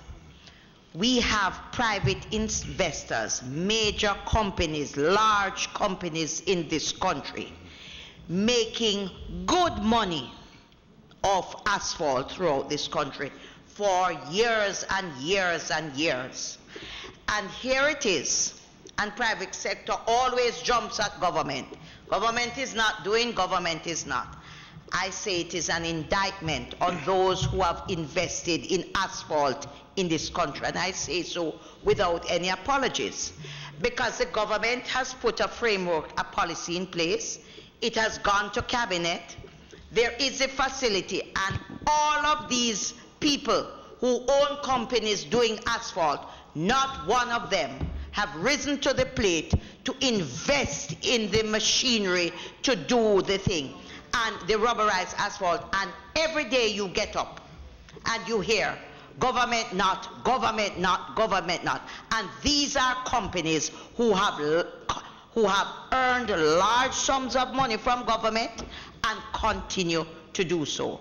My recommendation, therefore, it is time for government to look at private companies like that who have earned, continue to earn, and are so selfish that they don't recognize that as a country our roads are going down the drain, and government that they are criticizing continue to have to repair the same roads because the quality of our asphalt is so poor. And I would urge us, therefore, to look at it. Because, you know, too often, and the headlines take up government all the while. Government not doing this, government not. The government has done everything. And here is private sector, not just private sector who has earned well and continue to do so.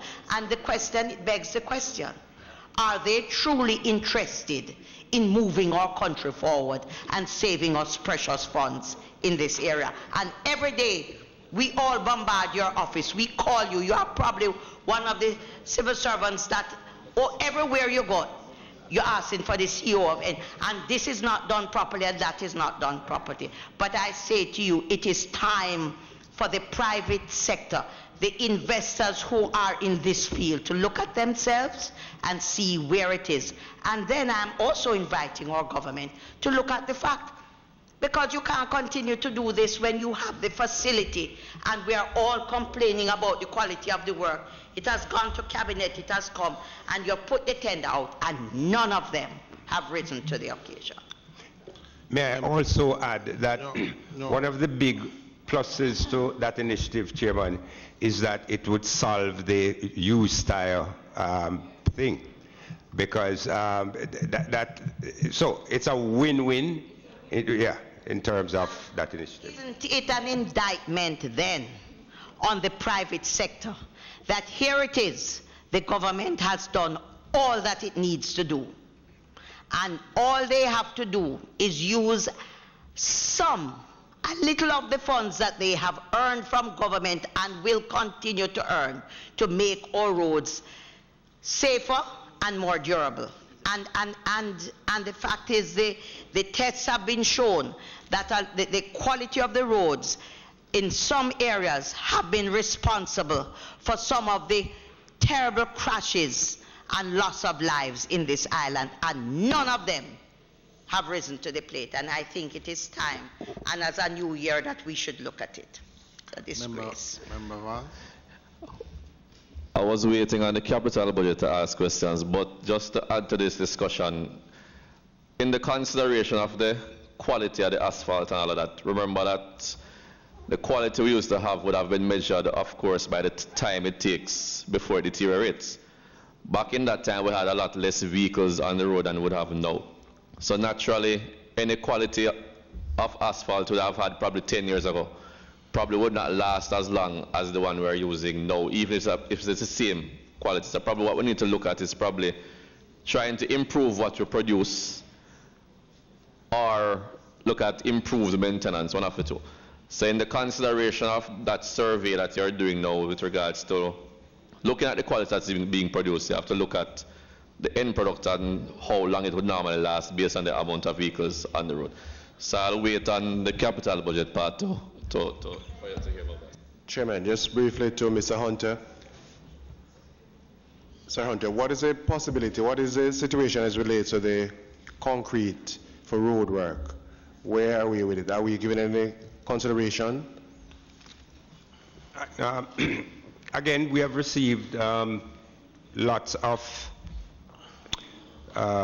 initiatives for concrete roads. Historically, the main impediment to the utilization of concrete was the cost. Initially, people were looking at perhaps 35–40% premium in terms, but that has come down now. It has come down significantly. In the last 3 years or so, we started an initiative where whenever we're doing a major expanse of road, we would have what we call option A and option B, which allows the contractor to quote for either concrete or asphaltic concrete. But again, concrete road by, you know, in terms of it lends itself to a certain scale. It's not something you want to do for, you know, 10 meters of roadway. And it's not something that we can use for repair of asphalted concrete roads. There's a natural market for it when you're doing, you know, we've used it for specialized sections, like in the gorge, Bogwalk Gorge, parts of Fern Gully, and so on. But for it to be used in a big way to make money for the manufacturers requires a market of a certain size. But from a technical point of view, there's no institutional reticence to the utilization.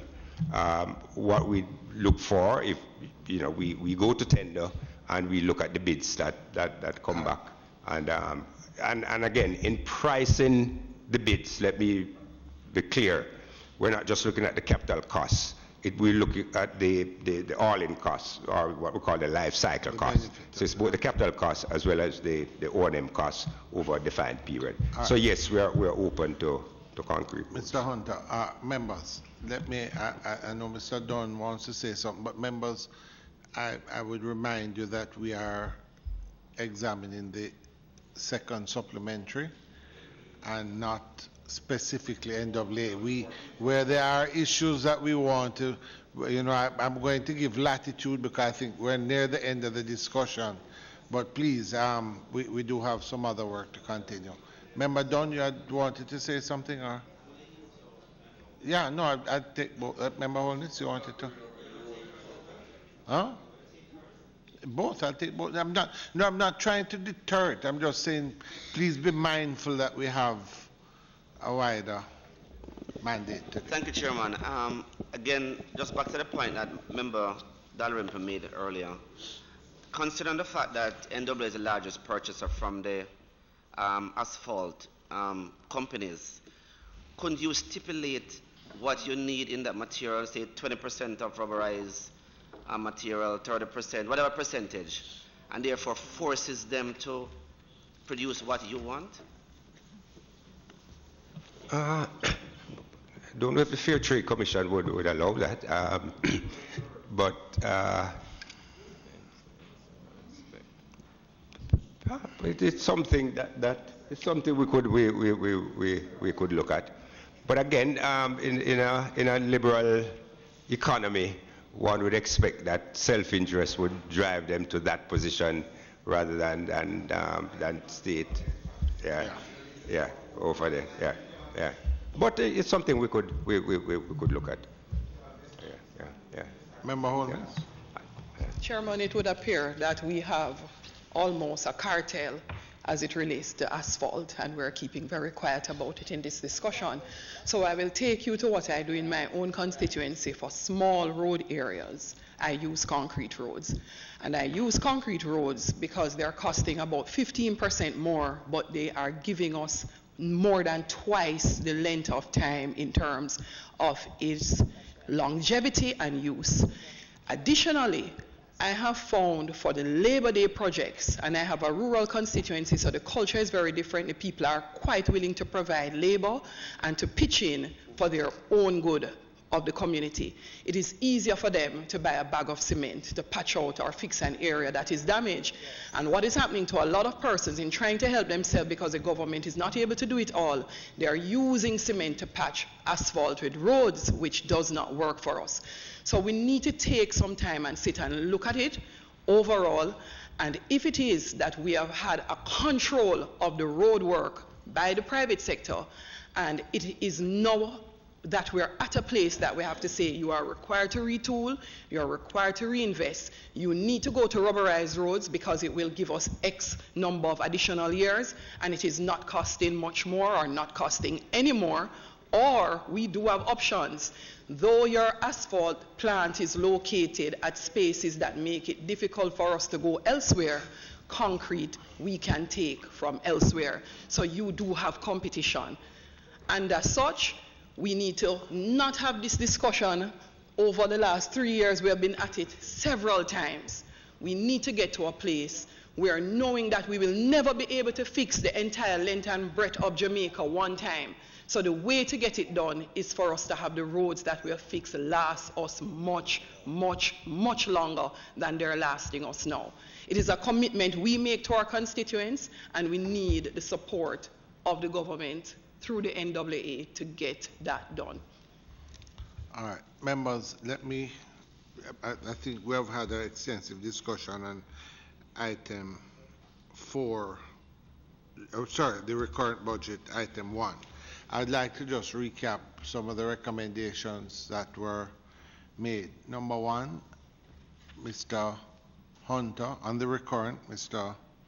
Hunter has indicated he will give us a list by next Wednesday is our meeting, so it would be appropriate.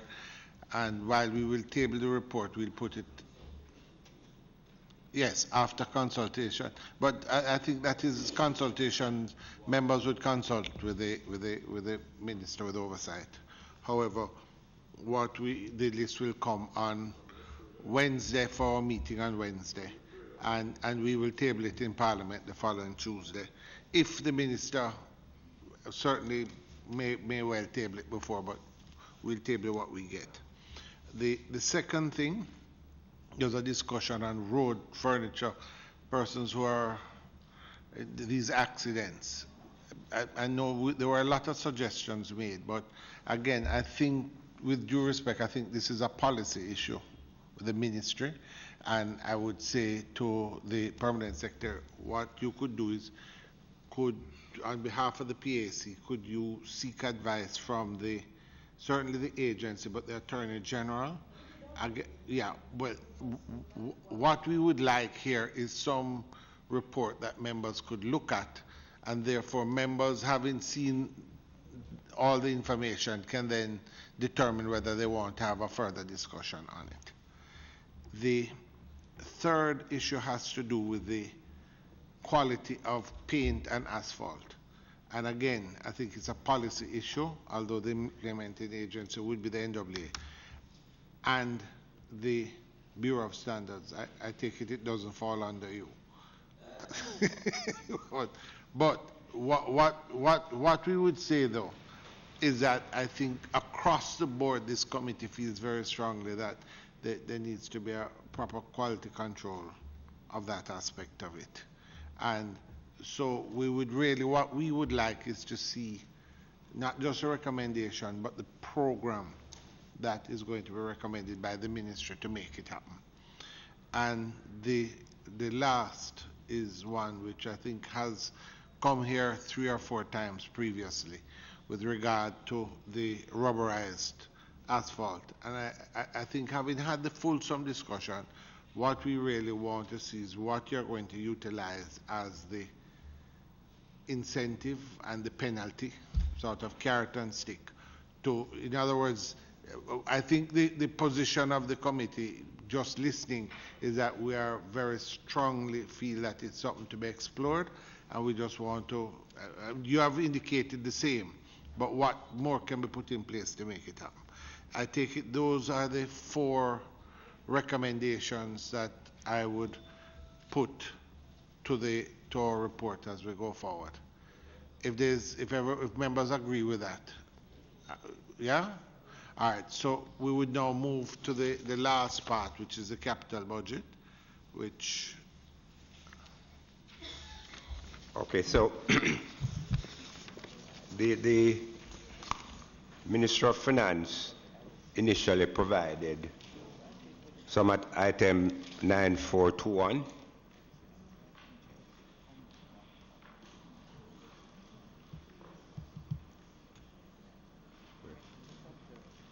Okay, so the provision for the major infrastructure development program, that's a capital budget.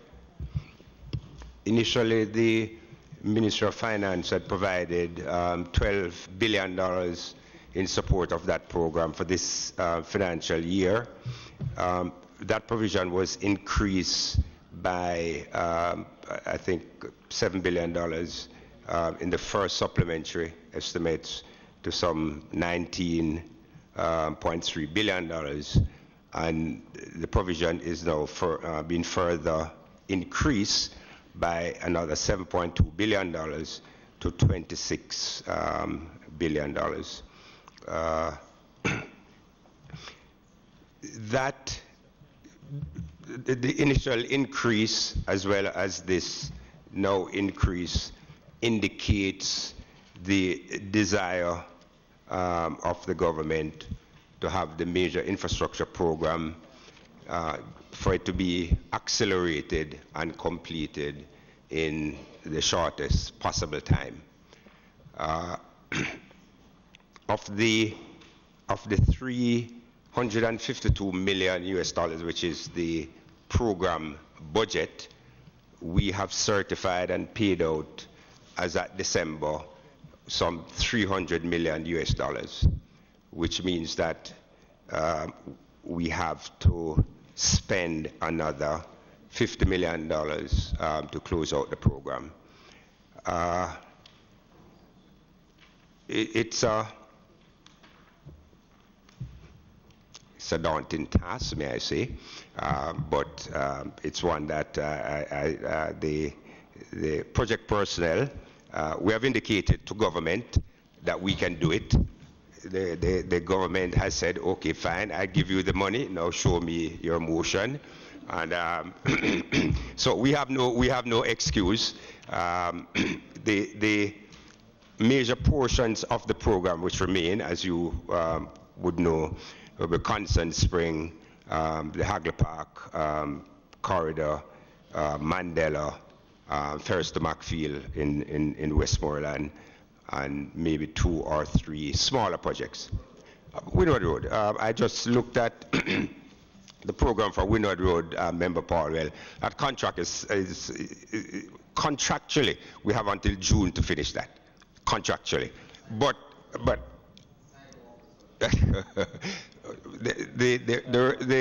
the reference to sidewalk is actually a request, Member Paulwell, for sidewalk. As you would know, and we have discussed, there's no issue between us as to the need for the sidewalk, but it is not now contained in the existing contract, and we will continue our efforts to have the suitable amendment. Suffice it to say that, as you know, the works are progressing. The contractor needs to step up a little. We should have that one completed long before June. In fact, I don't want to be unkind to myself and our project team by indicating too optimistic a closeout date, but I can say that although the contracts that we have indicate completion dates in June and so on of this year, it is our desire and intention to have closeout, certainly what we call substantial completion before that, where the corridors become functional. There may be some peripheral works being undertaken, but it is our desire to have substantial completion before June, and we are working hard at that. We still have some issues largely related to land acquisition. There are still some landowners who, for a variety of reasons, have compelled us to go to compulsory acquisition rather than private treaty, and that in itself takes some time. We still have enduring issues with some of the utilities in terms of their relocation and the relocation costs and the impact that that has on our schedule. But notwithstanding all of those difficulties, we're still optimistic that we will be able to spend this generous provision from the Ministry of Finance. They have warned us that if we don't spend the money, we should not come back to them, and so we intend to spend money. We're happy to say that the Mid-P program has been one of the programs that has overperformed during this financial year. We're happy for that, and we will continue our efforts to spend this money. The majority, you said that Mandela, Hagley Park, Constant Spring Road. Macfield. Right, are the three, those 3 are all being done by the same contractor, right? Yes, so that's on a China Harbor's component. China Harbor component. What about the Macfield to Ferry? That's China Harbor component as well. So, all right. So basically, what is the increase here? The total increase in the capital for this? Is 7 billion. 7 billion. All right. So and that is for these projects. Yes.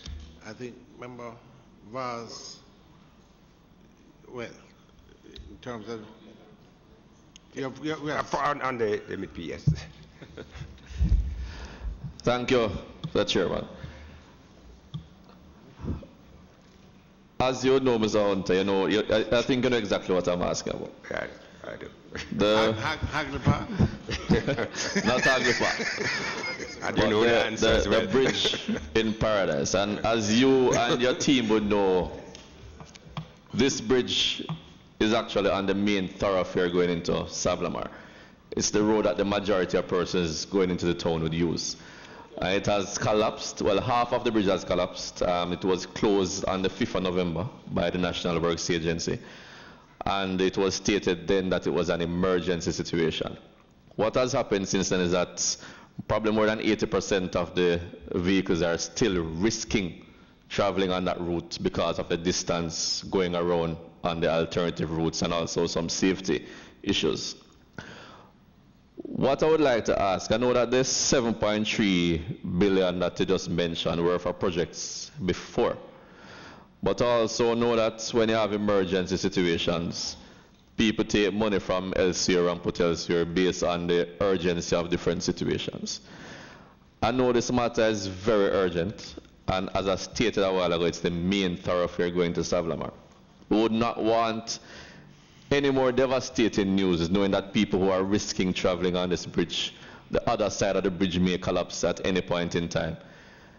So I'm asking, what would be the reasoning to not put this particular emergency situation in the supplementary budget, knowing the circumstances surrounding that particular situation, knowing the risk involved in that particular situation, and knowing the outcry that has been happening all across Westmoreland because of this particular urgent situation. As I said, it has been closed from the 5th of November. It is now mid-January.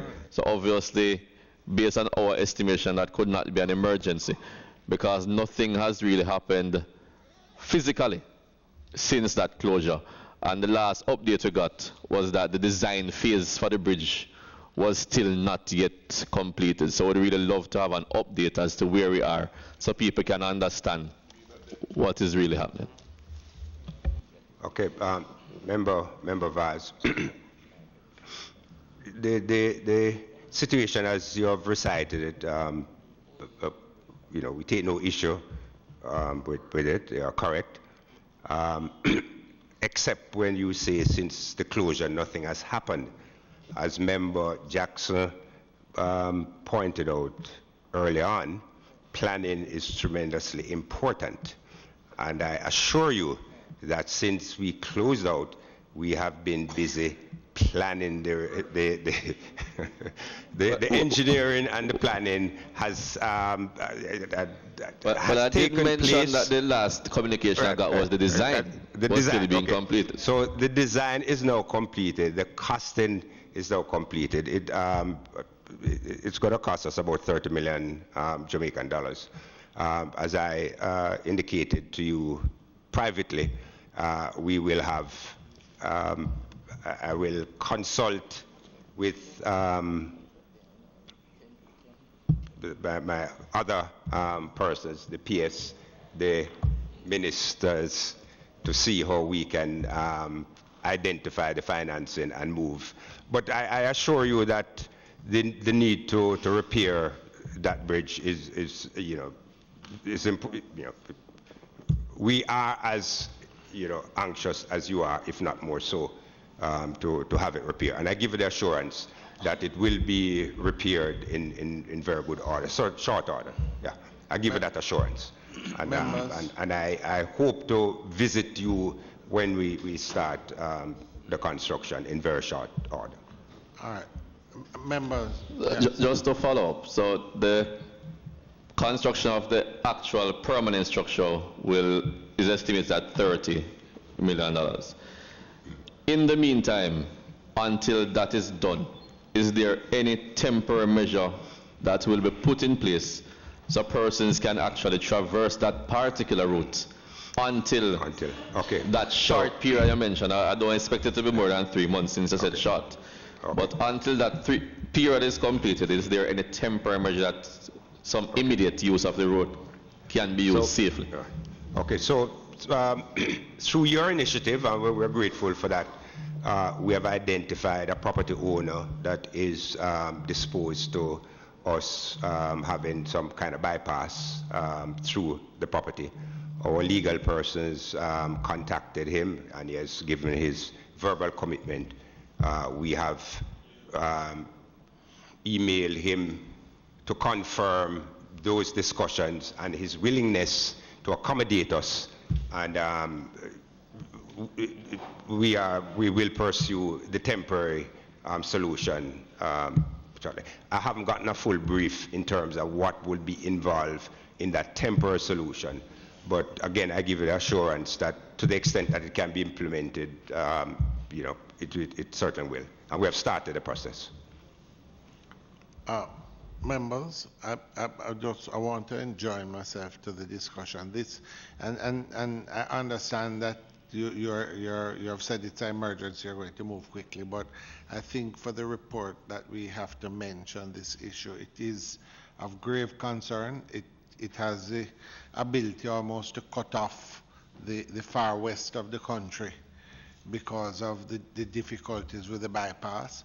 Persons are using the road and the bridge despite the warnings. And I think maybe one of the things we need is some definitive time frame. So possibly what you can do is, given the discussion we have here, is as quickly as possible. Maybe when you're giving us the list next week, you can sort of give some sort of tentative timeline, because quite frankly, it is a disaster waiting to occur if we continue like this, because the cars are moving apace across it despite. Well, you know, Chairman, let's be candid. If we acknowledge that there is a danger to the public in them using the bridge when they ought not to, then my first prerogative obviously would be to prevent that. Yeah, and so but then I you will, will have to... yeah, but I'm saying, and I will give instructions accordingly that the bridge should be secured in such a fashion to eliminate anyone going over it. Mr. Hunter, with due respect, Mr. Hunter, in doing so, you would then be required to give an appropriate alternative route. You cannot say that you would just give make arrangements to have it locked down. Safety first, Chairman. Safety first. What? Safety first. Fine, and I'm saying that it would be, the Member of Parliament is making a very valid point. It would require that you provide adequate alternative routes which are not at this point available. Therefore, I'm just saying that I understand your point, but please, let us be careful. I think what we're suggesting here is not, what we're suggesting is that we move expeditiously on it. Okay. And I think that clear minds can determine, and certainly... I just want, just for the records, Chairman and Member Vaz indicated, it's not that there's no alternate route. It's just that the alternate route is longer. Okay, so factually, there is an alternate route. No, but it's not just longer, but the road is, no, but the road also has difficulties. The road is also in disrepair. So there are issues. I'm saying if you are going to divert the amount of traffic that travels to the south, on the south coast, across, including all the traffic that travels, business, tourists, etc., we are going to have to ensure that there's an adequate. So I'm just saying, this is a situation that has been going on now for how long, Mr. Wass? When? Yeah. So I'm just saying we have some issues, and everyone is willing to work along with it, but we just want to have some sort of idea, because we are being asked questions, not just... Okay. So just to be clear, you know, because I want to make sure that we're all on the same page. As I indicated, Chairman, we will approach the replacement with due expedition. We will also approach the bypass also. But I still come back to my cardinal point that, and by your own admission, if we have the traveling public, including tourists, going over this bridge, I mean, that's a clear and present danger. And I think we have a responsibility to prevent people from doing silly things. Well, I suggest that I'm sure MP will make himself available very quickly, even this week or next week. I suggest you and the team go down, because, as I said, if you are having discussions about an alternate route which is finite, then it's something that needs to be dealt with quickly, because, as I said, there are real issues. You also know that there were security issues on the route that you are suggesting as an alternative route. So these things have to be taken in account. So I'm just suggesting that we have some meeting of the minds and just determine the way forward and set a timeline to it. Yes, Mr. Dunn. CEO, with regards to the capital A projects and these legacy projects, I mean, they are no doubt very important for Jamaica and the prosperity that we seek. But there's also a lot of inconvenience with the traveling public and the business operators in the areas in general. Can you say, number one, what is the percentage of completion that is presently on these projects? And number two, are the operators, the business operators in particular in the areas, being notified frequently with regards to the progress of the work and the level of inconvenience that they endure? Okay. Thank you for that question, Member Dunn. The inconvenience to the traveling public, whether pedestrian or vehicular, as well as the inconvenience to the business community, is acknowledged. It's regrettable, but it's acknowledged. Carrying out this kind of major infrastructure provision in urban centers is always going to be difficult. You know, there's an article here, you know, I'm just reading yesterday, closure of Seattle's Alaskan Way Viaduct will stall traffic for weeks. There are just some things that, you know, comes with the turf. We have had our community outreach. I have met with my team. We've met with the Developers Association, the private sector organization, through the kind courtesies of the chairman of the PSOJ. We've explained to the business community what it is we're doing, what's in it for them, why is it that we're asking them to be tolerant. We've explained that this is not just a road widening undertaking, but rather it's the delivery of modern infrastructure that is going to change the character of this city for the next 40 years. We're not just widening road, we're putting in drains, we're putting in sewers, we're putting in high-speed telecoms, we're putting in new water supply systems. And the truth is, to do all of this and to have commerce and leisure at the pre-construction stage is never ever going to be possible. Are there any things that we could have done better? Yes, as you go through a project, things will manifest. There are simple things that we stumble on as we go through the project. I got a call one day from someone very irate about traffic on Mandela because of the construction. When we investigated, it had nothing to do with the construction, but a truck broke down. And when a truck breaks down on Mandela, guy run out of gas. It translates into traffic snarl that is then blamed on the construction. So, yeah, so in response to that, we had to hire a wrecking company to sit there and move these things. So, some of the signs we could have maybe the Chesterfield bypass, which we subsequently built and what is working, could have been there before, but such is life. There is some inconvenience to the people on the toll road, but again, the truth is that that's for a finite time of the day, between X hours and Y hours. After that, it disappears. And a lot of people are being inconvenienced. And what we're asking for, we have not singled out any one community for punishment. It's a shared inconvenience for shared benefit in another 5 months or so. We guarantee that for the rest of their natural lives, they will be enjoying this infrastructure. We apologize for the inconvenience. We're doing our very best, and the Minister of Finance has supported us in terms of providing the finances to be able to accelerate the program, and we are working as hard as we can. Notwithstanding, we will take any suggestions from anyone towards the improvement of the product delivery. But I'm just asking that there be, a little consideration for the challenges that we face and the difficulties. On Constant Spring, we have 130 property owners. We literally have to deal with each one individually. 90-something on Hagley Park Road, everyone wants a special dispensation. It's difficult. The utilities don't want to move. And every day we have issues, but we're trying. Member Holness,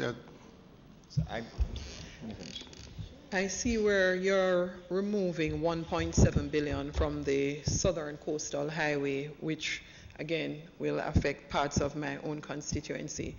You made a statement in passing that I believe is a critical one for us to understand how as citizens who own property we're able to assist in the development of the country. You said that there is significant delay because persons hold on to their property and you're having to do adverse possession in order to secure. I am going to have that problem along the Bull Bay stretch. I have found a lot of persons who are even setting up churches, clinics and stuff on government land that they don't even know is government land because they've been there for so long, want to know how this is going to impact them and they don't want to move. Could you say to us, and if it is going to be too long, we could get a report a little later, when you are required to take adverse possession, do people necessarily get more? Because I think some people hold out because they either want more than market value or they want more money. So number one, do you pay market value or do you pay a percentage of market value? And is it a fact based on perception of many, and I've seen one in Barbican that actually ended up getting way less than what was originally offered by the government because he held out so long that everybody had sold, and by the time adverse possession took him, he probably got 10% of what he could have gotten.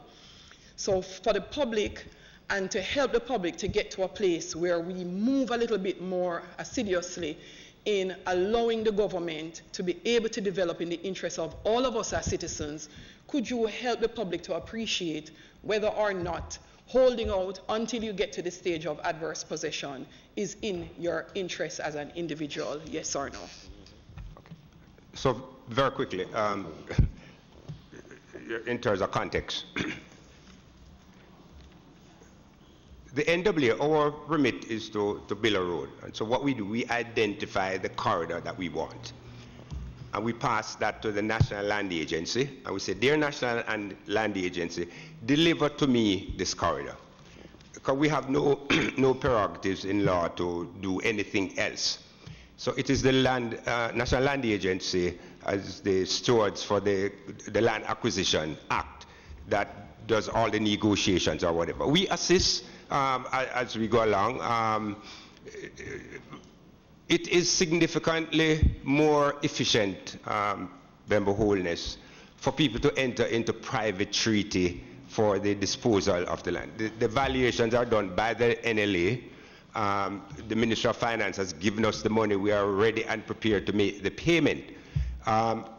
For us to go to adverse possession, that's time consuming because there are gazetting that you have to do to indicate, and there are gazette, and you have to wait until the gazette comes back or whatever. They're not going to get any more money by holding out long. Yeah. They're not going to get any more money because the National Land Agency determines the compensation. And the compulsory acquisition, the Land Acquisition Act defines very clearly what a property owner is entitled to. And so I've been explaining to a lot of persons that the government has to be consistent in the application of the law. You can't single out John Brown for special treatment. Anything you do for one, you must be prepared to do it for all.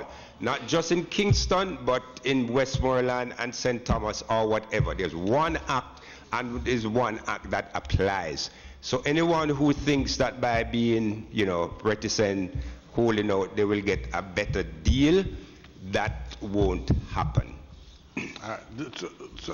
Just for, I think the point is a valid point.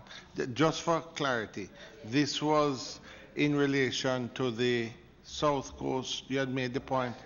Yeah, no, but I'm saying you had said earlier there was a bit of a delay. Yes, we still have. It was we the still South have Coast primarily you were talking. Yeah, the other projects that are underway, everything is in place for that.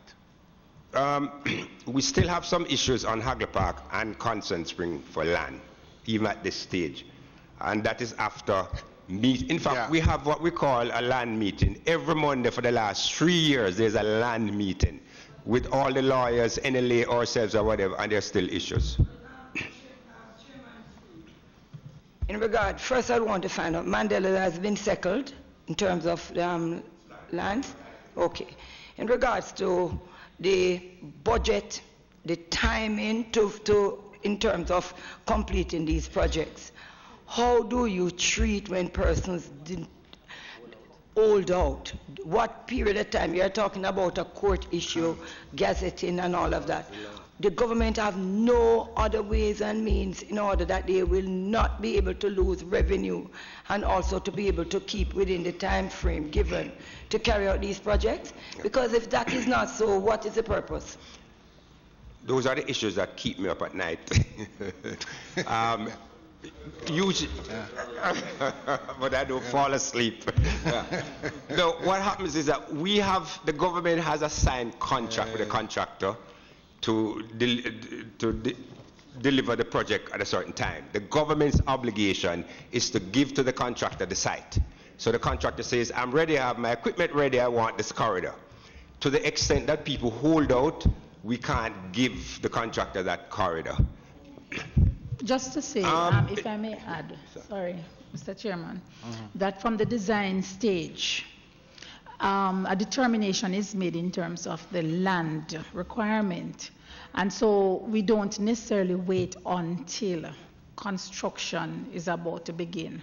So the NLA is given enough time. And yes, sometimes we have challenges because of some of those issues that have been raised. Because right now, each year we make provision to pay for lands for developments that have been done years ago because persons refuse. And so you have to use the compulsory acquisition to acquire the land because we cannot afford not to do the development because some persons are holding out. So usually we try to work as best as possible to ensure that that is not a problem for the project. Yeah. All right. Please hold on. No, 1 second. I have member, pardon? I know. I have member Phillips, member Dalrymple, and member Terry Long. Thank you, Chair. Mr. Hunter, just on the Southern Coastal Highway Improvement Project, as was said in the first supplementary when we were here at the committee meeting, the PS and yourself spoke about the criteria that should have been met with the contractual arrangements with China Harbor, and that there was one item that was still outstanding, or it was the financial secretary that was outstanding. Is that still the case? Why we're still not ready for the project, and is it that we were very presumptuous in the timeline in starting this project before finalizing the contract, why we're still at this stage of not being able to implement. Okay, subsequent to the first supplementary, we have in fact signed the agreement that was the problem, which was the payment, how the government of Jamaica would repay the repayment mechanism agreement. It has been signed. There is one other arrangement which should be completed shortly, and we will have met all of the conditions on our side. Right, but because I'm trying to determine how we had put, and it's something that we have recognized. Okay, so the repayment mechanism agreement is something that's new, that was recently introduced by China. We had a very long negotiation period on that. That is not something that was always there. So that was a new element, and it took quite a while for us to come to an arrangement. Is there an overarching issue why it is now becoming a requirement of theirs, or why moving the goalposts at this stage when? Okay, so China has introduced that for all of its agreement. We did try to indicate that given that they are dealing with a sovereign, that was not something that should have been required for Jamaica. However, we have been unsuccessful, so we sought to get some of the terms in that agreement changed.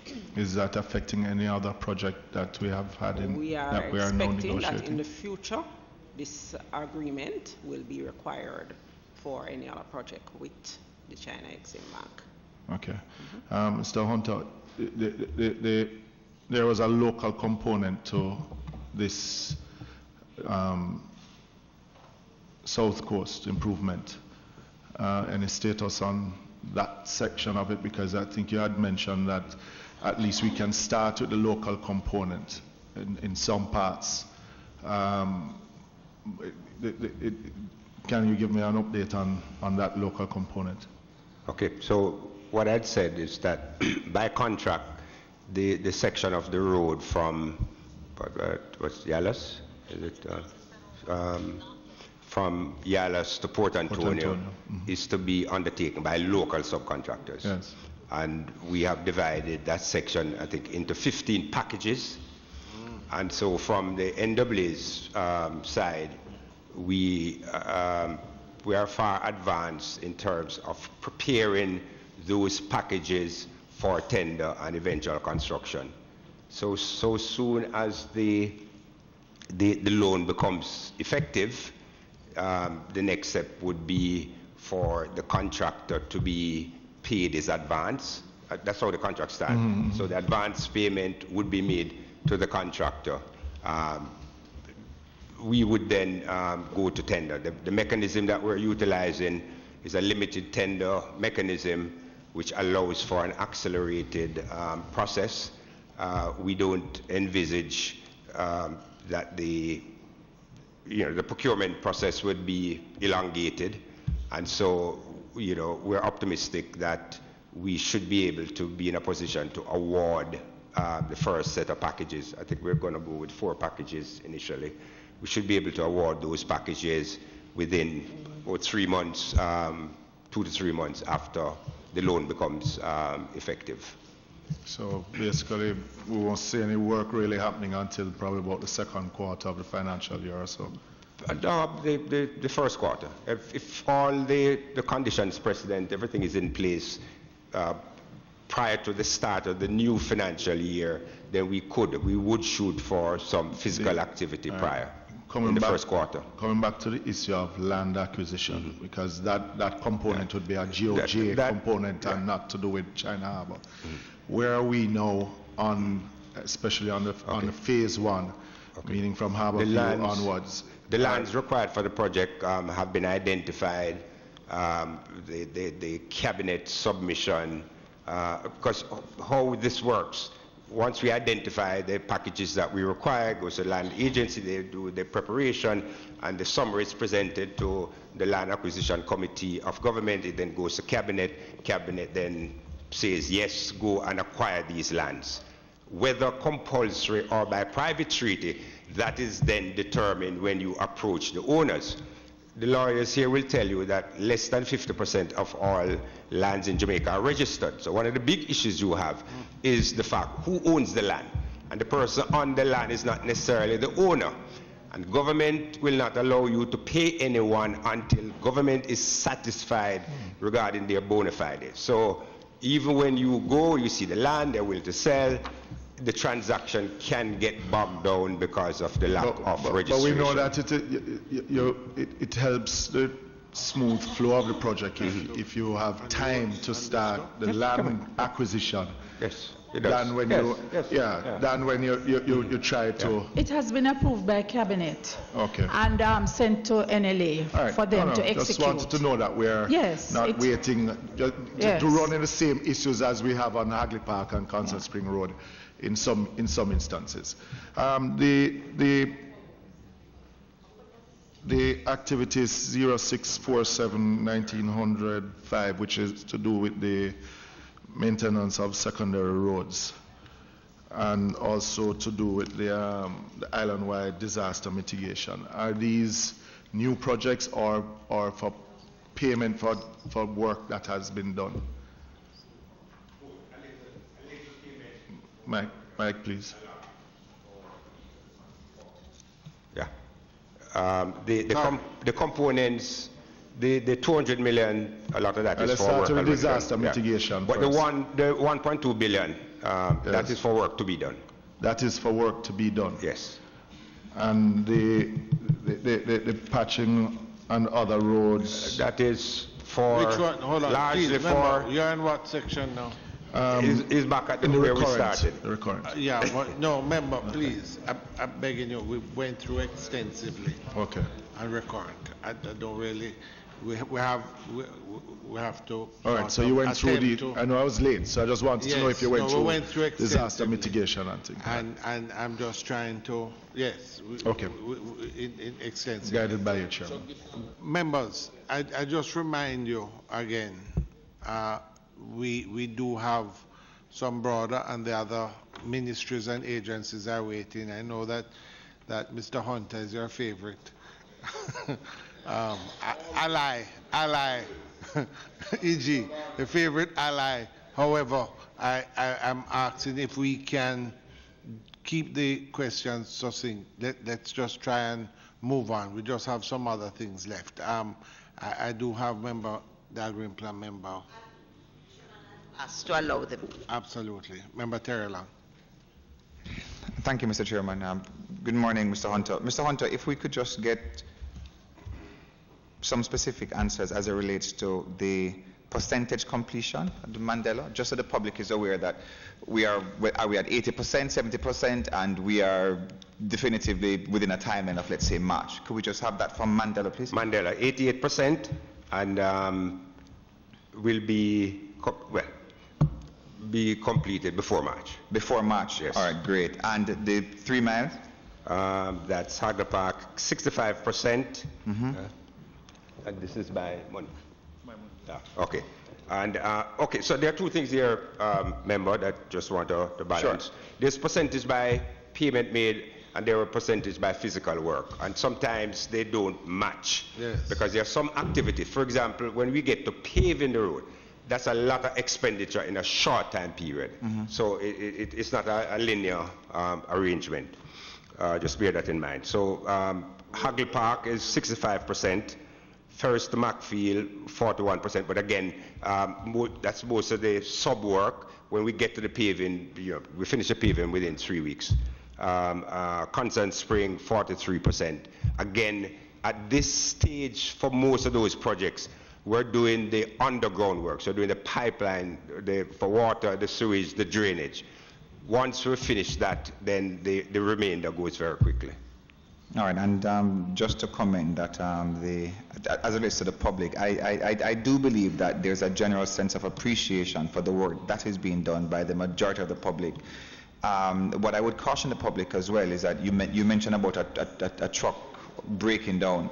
There are persons who continue to speed along the roadways. I mean, oftentimes I'm going to Portmore, Mr. Chairman, and I'm stuck from Boulevard to go all the way back past Ferry, and you're wondering what is happening. And sometimes you sit in the car and you blame the contractors and you want to blame the government, and it's just like, why is this happening on the traffic? And when you get to a particular point, you realize that some irresponsible driver was speeding, hit on one of the makeshift medians, and has now caused the traffic, caused an accident, and that accident now leads to the traffic, which takes you all the way back sometimes to just beyond the boulevard. And so, as Jamaicans, as drivers, we have that onus, we have that responsibility to bear. We all are aware that there's construction going on. And you know, there's somebody else who said to me, they said, boy, in an MP, me never complain, because for the first time, we have a government, a prime minister who is just thinking for the long term. As you mentioned, 40 years ahead. And that is what is happening. So the vast majority of Jamaicans recognize that we're seeing beyond our noses. We're looking to the next 40 years, 20 years of development, and they appreciate it. It's for those other persons who are irresponsible in their usage of the road to slow down, drive carefully. Remember, if you cause an accident, you cause a backlog that affects other persons for hours. So thank you all. All right, thank you. Member. Thank you. Yes, thank you. Chairman, just quickly through to you, to Mr. Hunter. Mr. Hunter? Yes, sir. Just wanted to find out where we are with the bypass leg Maypen to Williamsfield. I noticed that nothing. Yes, of course. What is the situation there? Oh, PS, that's NROC component, the Williamsfield. For the bypass, the process is the same. They're in the process of acquiring the lands. They have been in these negotiations with China Harbour, and the draft contract has been sent to the Attorney General's chambers for their review. We have got their comments, and so we are to now put together for signing of the contract. All right. Member Holness, you had indicated you wanted to. You had a further question? Chairman, I'm ready for us to move along. It's not a question. I'll just make a very quick comment. Mr. Hunter, as it relates to the... we have come down. I was interested in the arrears. Could you give is that what you asked, a breakout? And secondly, we are supposed to be within 90 days. Are we, that's my understanding, correct me if I'm wrong. And if we are not, where are we with the government arrears? Okay, so the 90 days in relation to the IMF targets. Yes. We have been meeting the IMF targets, so we have been bringing down the actual arrears. There has been no increase in the overall stock of arrears. The 1.2 will also assist us significantly in bringing down the arrears. In terms of a breakout of the 1.2, again, I don't have the full breakout here, but a substantial portion of the 1.2, more than 50%, is actually related to the regional health authorities. Yeah. Okay. You have any for JUTC, wasn't it? The JUTC, I know that was a big... All right, so we would have allocated some for JUTC elsewhere, not on the... Yeah, okay. With the public utilities, the 1.3, 1.4. Okay, so this is in terms of ministries, departments, and agencies who currently owe JPS and NWC. So it's not one in one. We just identified where there were any errors. Sorry, I missed that. The JPS? It's for both JPS and NWC. In terms of the ministries, departments, and agencies that currently owe. What we did in the first supplementary was related to the street lights. It was specifically street lights, which was a significant on the JPS side? Yes, for JPS. You have other JPS for other... I know there are some public entities that were lagging behind in JPS payment that the Ministry of Finance had assumed responsibility for. Is there any outside of, say, the street light? Yes, this is what this allocation is for. Where include there are other ministries. Any for JPS is for NWC? Yes, some of it is for NWC. Oh, you mean? The utilities arrears, which you said most of it is for the street light. No, no. I was referring to the first supplementary. What we did in the first supplementary was in relation to the street lights. Oh, okay, sorry. This now is for ministries, departments, and agencies. Okay. Yeah. Oh. Sorry. The inter sort of government, interministerial debt between different departments, agencies. Do you have any mechanism of tracking that? We did have UDC here sometimes saying they had not been paid by some others. Is that Okay, we can you turn put something together and provide that to you. Yes. Repeat, sorry. Okay, we would have to put that together and provide it to you. We don't have that here. Okay. All right, item 3. Thank you, Chairman. Through you to the PS education, we're looking at item 3. Could you give us a breakdown as to the increased subvention, UHWI, Norman Manley Law School? I noticed that UTEC has been omitted. I don't know if it's deliberate. Also, with the fact that we are now embarking on healthy eating in the schools, I had noticed that I have not seen any provision as it relates to nutrition for the schools. Is there a provision being made?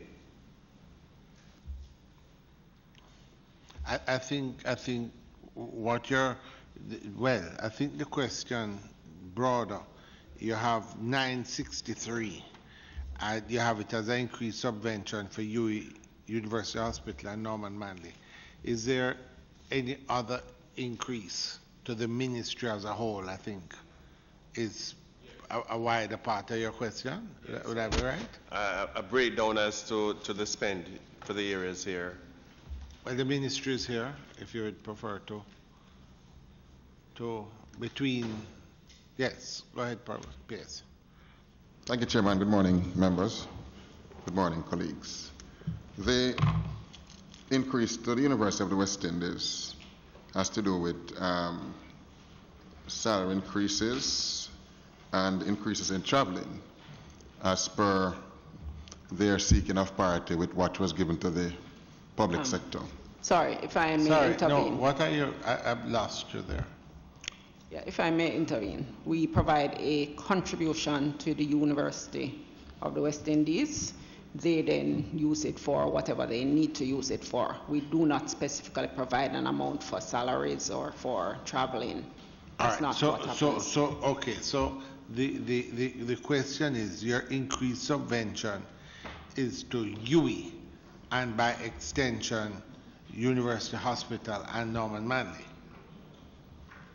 It is to all three. We have 756 million for University of the West Indies, 194 million for University Hospital of the West Indies, and I think it's 13 million for Norman Manley Law School.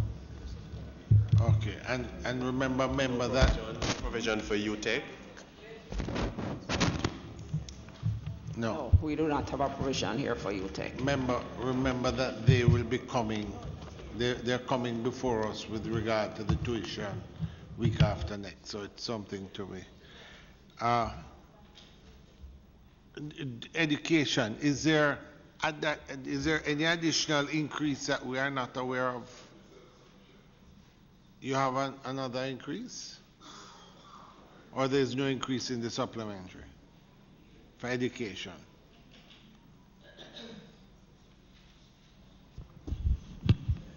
Chairman, in general, increases would be for provisions for traveling overall. So that's generally what you will see. All right. I think the member was asking about but that wouldn't affect the program that you have about sugarless drinks and so forth. Would not be affected. I don't know if Member Stewart would want to restate this question. Thank you. On that particular area. No. All right. No. Let's move on. Item 4. Mr. Chairman, I have a question. I know someone mentioned UTEC. You will be here soon as well? Or is it just UTEC that's coming?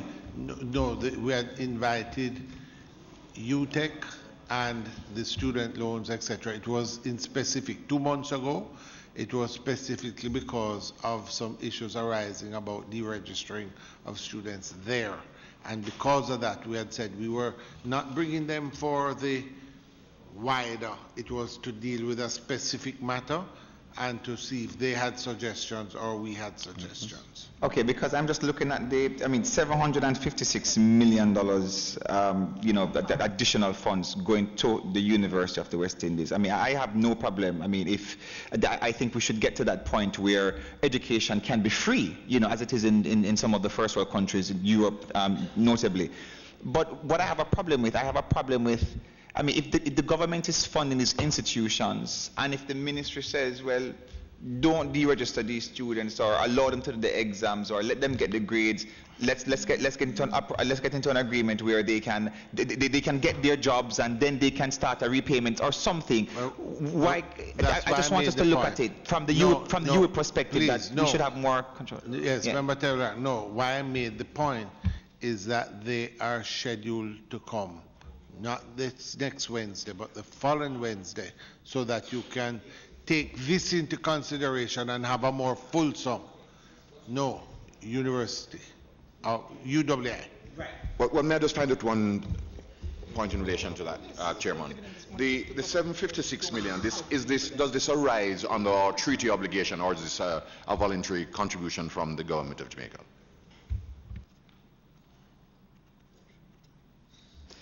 Okay, so it wouldn't be a voluntary contribution.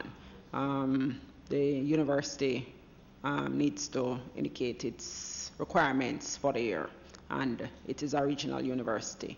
Jamaica has to provide so a portion of the funds. If that is something which arises at the start of the year, that obligation, why is it that then does it find its way in the second supplementary and not in the original estimate? Okay, so there would have been adjustments since the start of the year, and that is why we would be accommodating them within the supplementary. All right, FS. One of the things through the secretary to the committee, there is something that I pick up.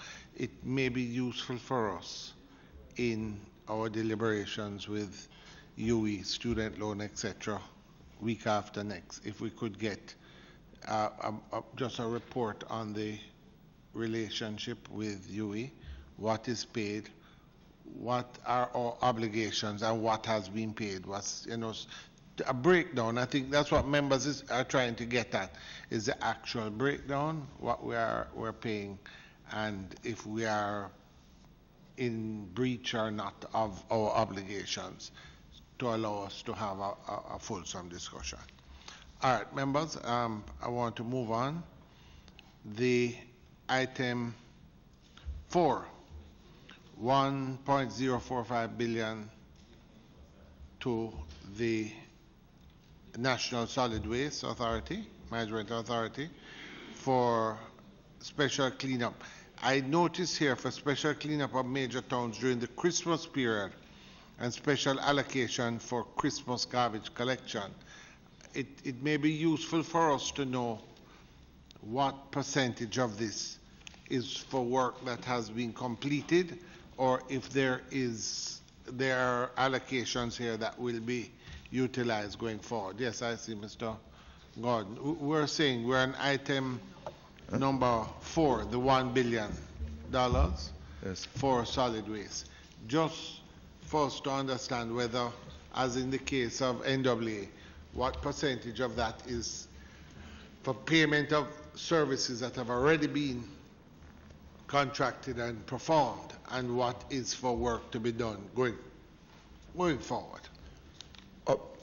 First of all, good afternoon, Chair, and good afternoon, committee members. The $100 million you're talking about, Chair? The 1.045 billion. Huh? 1.045 billion. Okay, good. So, of that, the Christmas program has already been executed, obviously. The major township 105 major townships were visited, and close to 3,000 loads of bulky waste was removed from those areas. That is also including the amounts moved by members of parliament. As you know, all 63 constituencies were allotted some funds for bulky waste cleanup also. With regards to the balance of that figure, we have a shortfall in our budget that is being supplemented by the Ministry of Finance, and so we will I think on a monthly we're trying basis to work out what the sort of, in other words, what of the billion, how much would represent work that's already taken place, just so that we have an idea. So the Christmas portion of the work would be what you remove from that? Yes, that would be what percentage, what amount? 100 million. Okay, so what you would have left is 900 million. There is another 20 million that has already been spent for what we call a special cleanup of community domestic garbage during Christmas, and there is also a 20 million for post-Christmas, post-New Year cleanup. Why this? Because during that period we have the garbage literally multiplying on us. In some cases, Chairman, it is tripling up, you know, and we have always at Christmas time have to make special arrangement to do extra cleaning. We are currently in that period now, so the 20 million for the post cleanup has not been spent yet. I think 40 million came out of the finance ministry for that Christmas garbage cleanup, but 20 was spent already, 20 is not yet spent. So the majority, I think what I'm getting at, the majority are roughly maybe 850 million are funds provided for budgetary support, not for any specific program. Budgetary support to the end of the financial year 2019. All right, members, any questions with regard to solid waste? All right, could we move on to Mr. Chairman, I just have one concern. As it relates to this, as it relates to our hard-working Jamaicans who sweep the streets across the different, well, across the country, really. I mean, they play such a pivotal role in keeping Jamaica clean. Why is that there's often a delay in them getting their payment? I've had persons say they have not been paid for 3 weeks, 4 weeks, 5 weeks. I mean, I know persons were paid just this week, but they would have wanted something, before Christmas. So I have a concern simply because it is my office that persons call and they want to know, what is happening. So why is there this delay? To the extent that there are delays, there could be a number of things that, result in that. But we normally pay on time once we have all the administrative aspects straightened out. So there are times when people will have issues with their card, those who are paid through the debit card. There are times that we'll have also a list will come in late from a supervisor, and those things can hinder the process. But normally we do pay on time. I'm going to take your comment, member, as something that I would have to put some, effort into looking into and see where we go from there. But normally that's not the way we do things. Yeah, I would most certainly appreciate it. Thank you. Members, and thank you through you to Mr. Gordon. What plans are there, Mr. Gordon, for the expansion of the services? There are a number of small communities that are now not being serviced, and there has been a hue and cry. And you're aware of my situation at Newport, and we think we need to get this one going this year, have proper mechanism in place to get rid of the garbage in the town center there, which is an eyesore before the trust agency. Yeah. Okay, so we expand we expand as our budget allows us, because, you know, once we talk expansion, as important as it is, it has to be budget driven, because we have to pay for the service. And so I can't say here when we will expand further into some of the areas that we are currently not serving. But for Newport specifically, you will recall that we did try an intervention there. It was removed by the citizens. We had to remove. I took a skip there personally. We met with the business people. We had an agreement with them. When we took the skip there, they drove us out of town with it because they said that the skip will create a dump in their area. We had to move the skip somewhere else. We are prepared to go back to Newport to look at another approach, you know. But this time I hope that we go together, sir, because when we went on our own, it wasn't too good for us. All right. Member. Sorry. As it relates to solid waste generally, I know that there are a lot of discussions about Riverton dump and making it into some sort of a green space, or just, you know, I mean, the recycling is now a big discussion in Jamaica, for which I'm thankful. I mean, how do you see your role and how do you see your department affecting those positive changes as we move towards making Jamaica a green space generally, in terms of garbage disposal, recycling, you know, what new projects are on the horizon as we comply with, you know, international obligations and, you know, protecting the environment and, you know, looking at climate change generally? So thank you for that question, member. I will answer you from a personal perspective, and then I'll talk to you about what is happening in terms of the national. Personally, I believe that we need to move towards less of those large disposal sites. And in that I mean we could have 3 strategically placed across the island, and we could feed into them from what we call transfer stations, which are more environmentally friendly and is used in more developed countries and with great success in terms of the environment. But personally, I would love to see us producing less garbage. I think we produce far too much garbage. And I am really here confessing that I doubt that our communication is bearing the fruit that we would love for it to bear. You notice that we came through ZICV, we came through CHICV, and now we have dengue.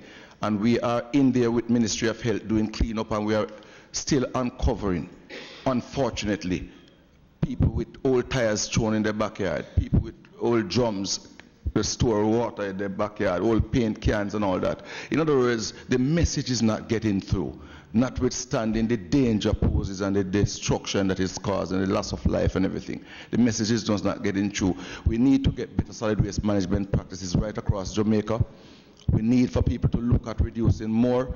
We have developed some cultural habits that we will have to seek to change. For example, everybody now use a foam box for dinner, use a foam box for breakfast, use all sorts of plastic bottles. These are then thrown out some of the times not even properly containerized, so it's thrown in the gullies, in the open spaces.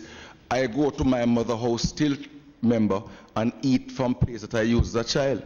But then she's an old lady, and then people say that's old time days. But guess what? It didn't harm the environment to wash the plate and put it down. And so we have to look at how we can get people to reduce, you know, and to reuse and to recycle. And I believe that as a people, if we are to do well by the environment, a lot will come down to some of the things we do at source. For example, installing a dispenser in your house might seem expensive up front, but it's very, very reasonable when you look at it in the long term, instead of buying 2 cases of water every week, you know. So those are the kind of things that I would love to see. On national now, the government has an enterprise team in place. We eagerly await the work of that enterprise team as to what it will recommend as the way forward with solid waste in Jamaica. Member Clark. Thank you, Mr. Chairman. Through you to Mr. Gordon. Are there any plans to use mechanics to do the work of many of what we have as labor force in solid waste. For example, the sweeping of the street.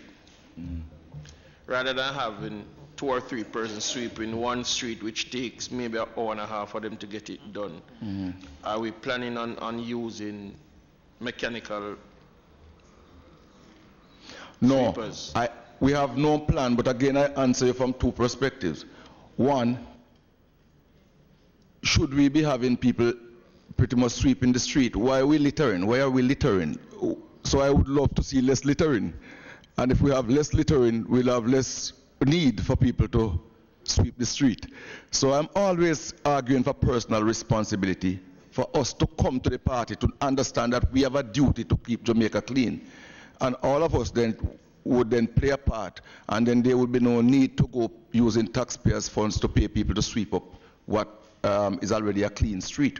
So that's my personal answer. On the other side of the ledger, though, we do provide employment. Sweeping is a major source of employment, and I wouldn't want to be the one here to say that we're going to deprive those people of their income.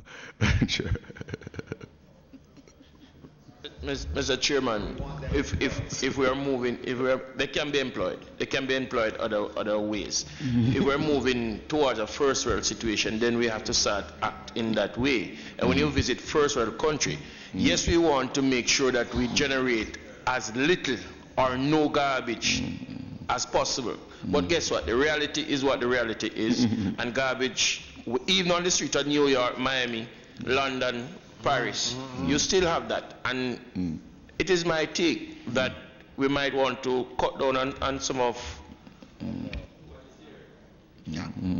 All right, members, I want to move to item number 5. If there are no more questions on this.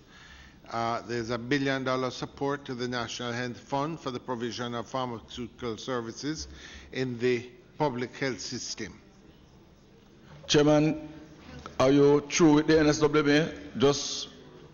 We're almost through. We're moving quickly.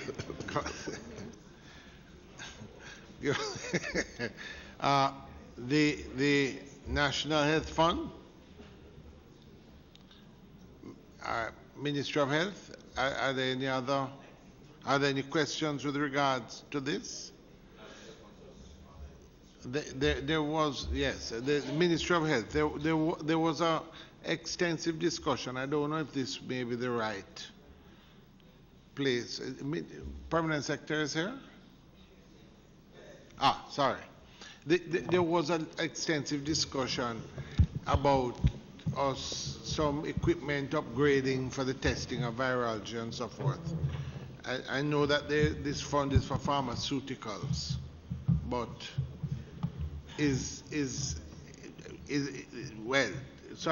this just for pharmaceuticals, or is there additional funds for? I noticed below here you have 300 million for the dengue outbreak. I'm just saying, well, maybe you can just give us a little overview on those. Are those the only 2 increases you've got now? Good afternoon, Chairman and members and colleagues. Good afternoon. For the supplementary estimates for this financial year, the 3 items that have caused adjustments in the budget, as you rightly point out, are the adjustments for pharmaceuticals, and those are payments that will be made to the National Health Fund. The amounts that have been allocated by the Ministry of Finance. Just as a question, this, when you say it's a payment to the health fund gets a certain, is this just like a movement of money from consolidated fund that's due to the health fund, or is this an increased amount due to some other reason? Over the past years, the drugstore pharmacies, Chairman, have been operated and managed by the National Health Fund, and they are operated and managed on behalf of the Ministry of Health through the regional health authorities. And so the drugstore pharmacies that are operated by National Health Fund, we provide financing through the budget for those pharmaceuticals and sundries that would be distributed at the local level. And so what happens is that the National Health Fund provides us with a bill, an invoice, and we pay on that invoice based on an estimate that would have been done at the beginning of the fiscal year. And so for this year, we have identified that we have more demand on our pharmaceutical services, and the allocation that has been provided is to provide for those increased demand for pharmaceuticals and sundries. The other increase has to do with... Before you move on, just to deal with it, have you done an analysis of the program? In other words, the cost of running that program versus what you had before? Because what you have here is $1 billion increase. Obviously, this was not programmed. So the allocation that we have here, as you rightly point out, is an increase. And there was an assessment done by UNOPS. And UNOPS did a review of the... By the UN... What UNOPS mean again? UN Operations. And they did an assessment of the listing of drugs that we procure. And they did an assessment and the costs associated.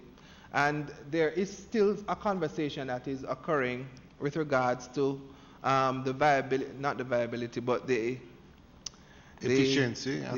Not efficiency, but just the true cost of delivery of services.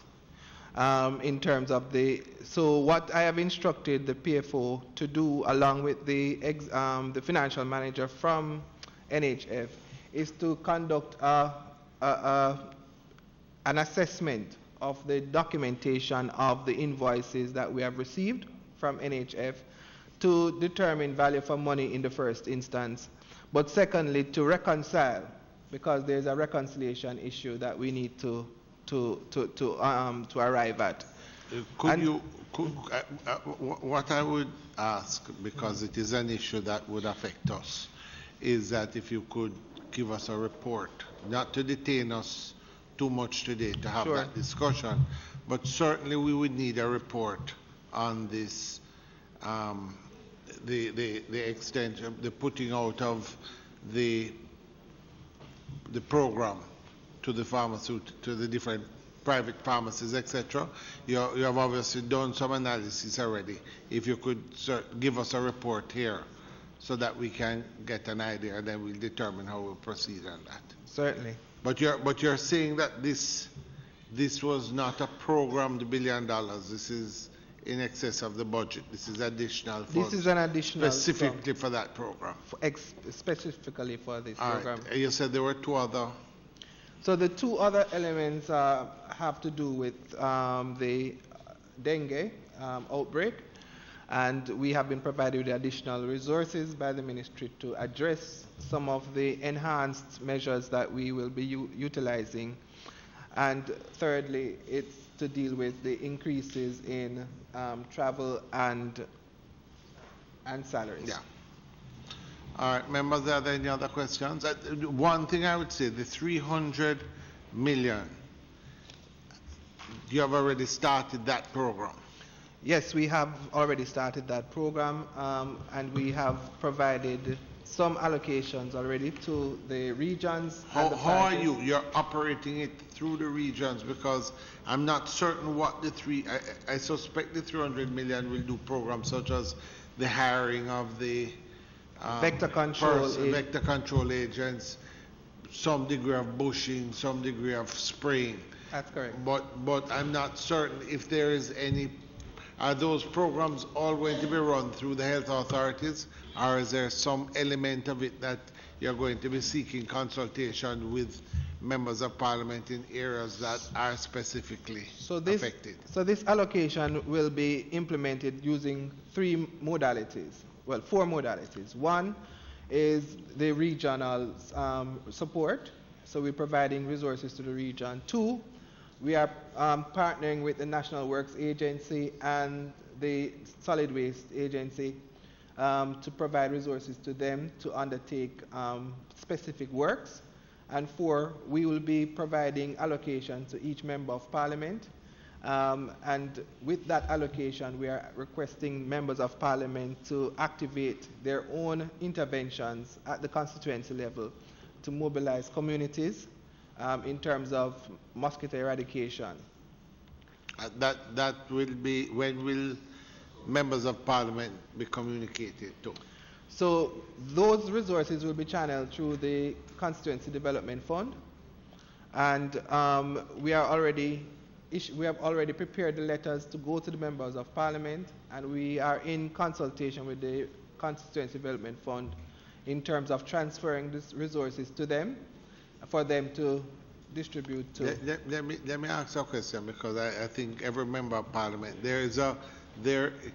we have heard of cases, say Labor Day, where they indicate to us, the ministry has on occasion come and said, we are going to give you $50,000. I'm just a figure of money out of your CDF will be given now to assist with independence celebrations. But basically it is the funds that are already available that are there. Question I'm asking, is this a reallocation, or is this when you say CDF, or is it going to be that you are going to fund CDF to give incremental to the member of parliament? So it's additional funds that we are providing to this. So $54 million will be issued to the CDF from the Ministry of Finance for distribution to members of parliament. Why 54 and not 63? There are 63 constituencies. Because it's not $1 million. So therefore, hold on. There are 4 without so dengue. the allocation. So the allocation is determined by the minister, and so I will leave you to have a consultation with the minister on the matter. All right. Yes. Okay. All right, members. Are there any other questions with regard to Ministry of Health? Chair, what is the level of debt that the Ministry of Health would owe the NHF for dealing with drugs and things? Because the NHF was basically mandated to take over the purchasing because the Ministry of Health itself couldn't finance it. And since they're doing that, and I remember at one stage when we had Ministry of Health here, the monies owing from the Ministry of Health to the NHF was a substantial amount. What can you give us an indication? That is the subject of a reconciliation that we will be undertaking in the next we heard that couple of last weeks. time we were here also. I understand that, Minister, but the matter is not Minister, member. Yes. But the matter is still one that needs clarification. I have had a meeting with the NHF and our own internal finance and accounts division, and there needs to be clarity on certain issues of profit. There needs to be certain clarifications on issues of actual invoicing, and therefore I would not want to proffer an answer because I am not certain of the data, because there are 2 different numbers, there are 3 different numbers actually, and I would prefer to wait until we have completely reconciled all statements and are clear what the numbers are. Is there a time frame that you're working in to have that rectified? So I've instructed that the matter should be resolved before the end of the financial year. Okay, thank you. All right. The item number 6. Mr. Chairman, could I just absolutely crave your indulgence, sir? Myself and the Chief Medical Officer have a very urgent meeting. Could I ask? Absolutely. Thank you. We're almost finished. What about other people who we have dealt with? Can they be excused as well? Yes. Well, what I'm saying is that we're almost at the end. Member Dalrymple, I think we're at the end, and we'll break at all. All right.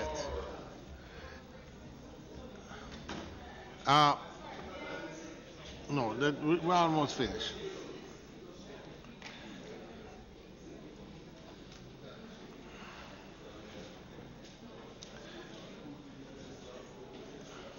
Yeah.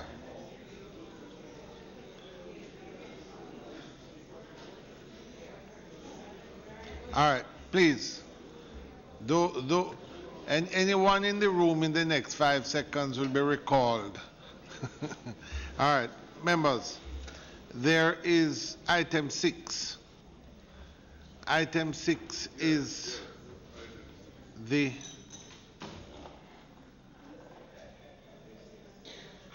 one-off payments. It's a 1.6 billion for one-off payments to the rank and file. I would also like to enjoin the element below, 463 million to the police department, if we could take those two. Are there any questions on that? Yeah.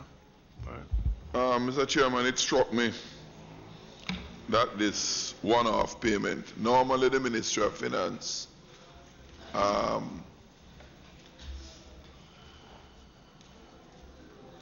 settlements are made in a way that they don't have service-wide implication. And I see this as a one-off payment for the rank and file.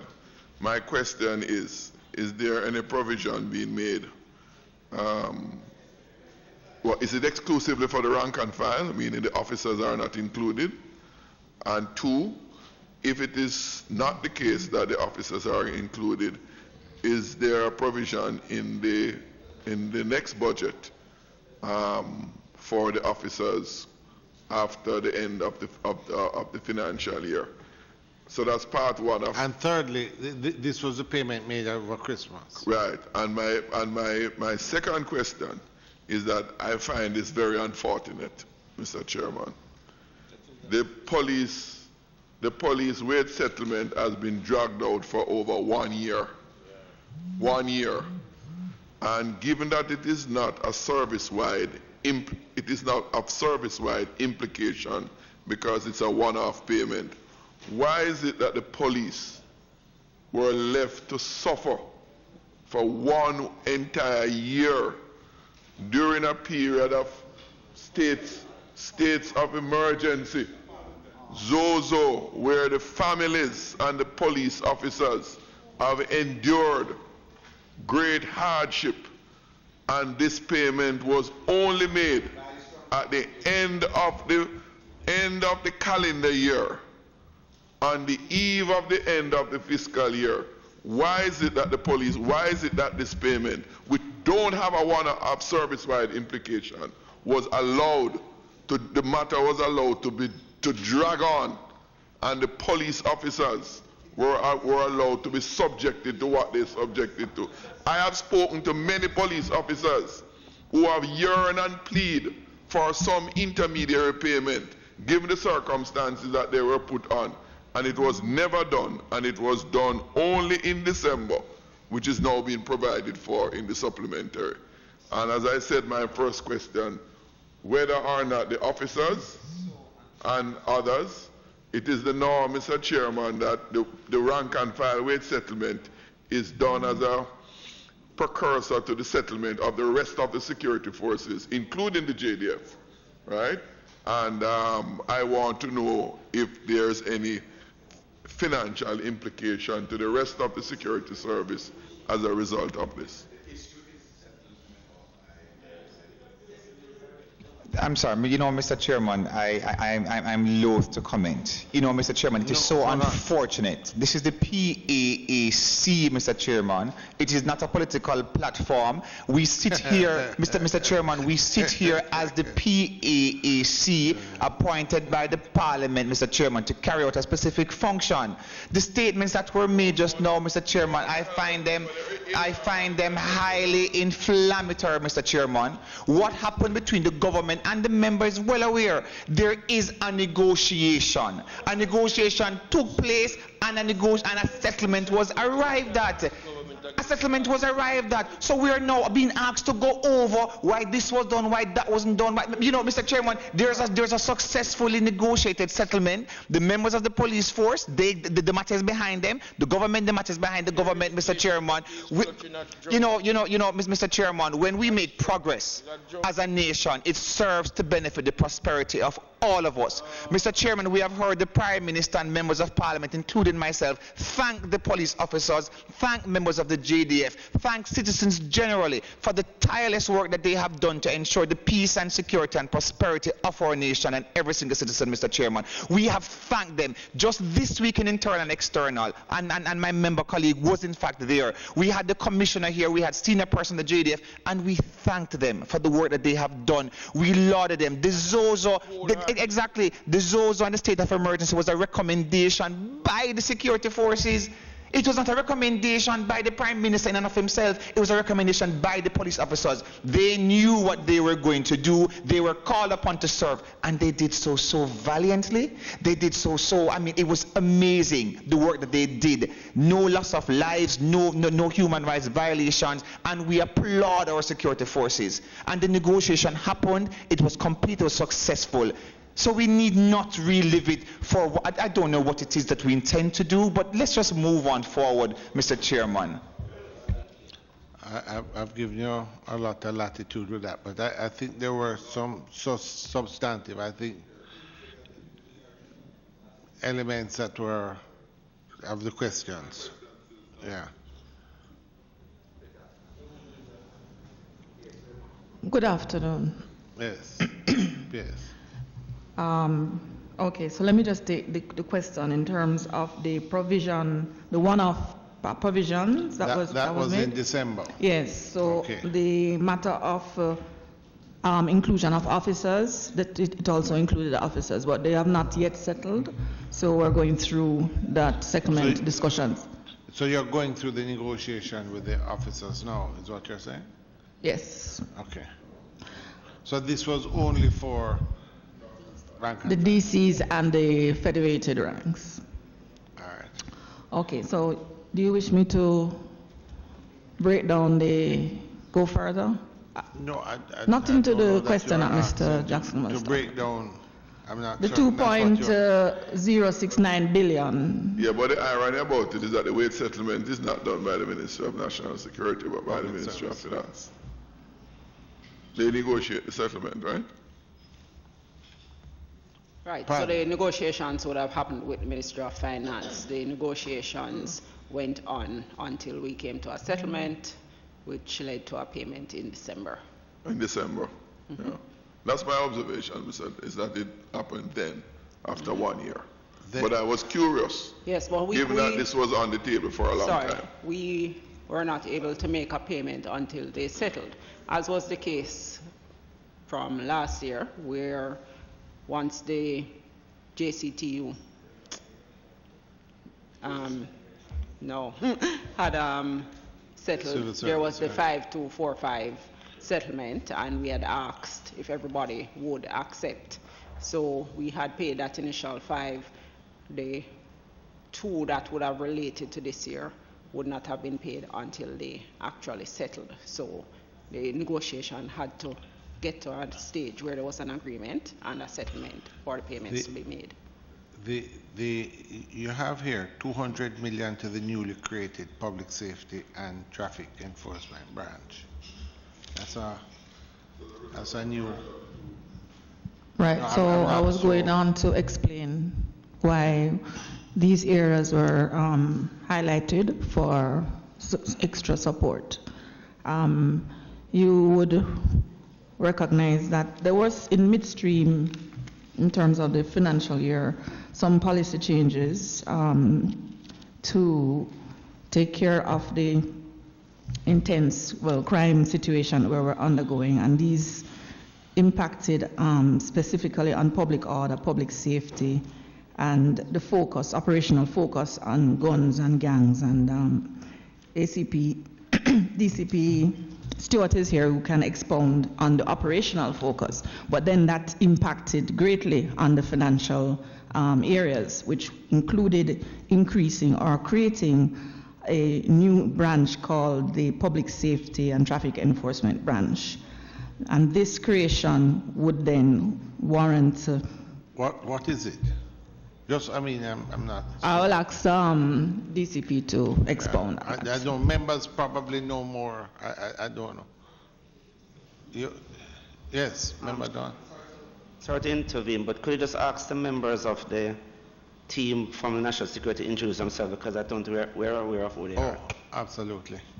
Okay, sorry, I did a preliminary, but they weren't here as yet when I introduced, but Ms. Claudette Martin is a financial controller.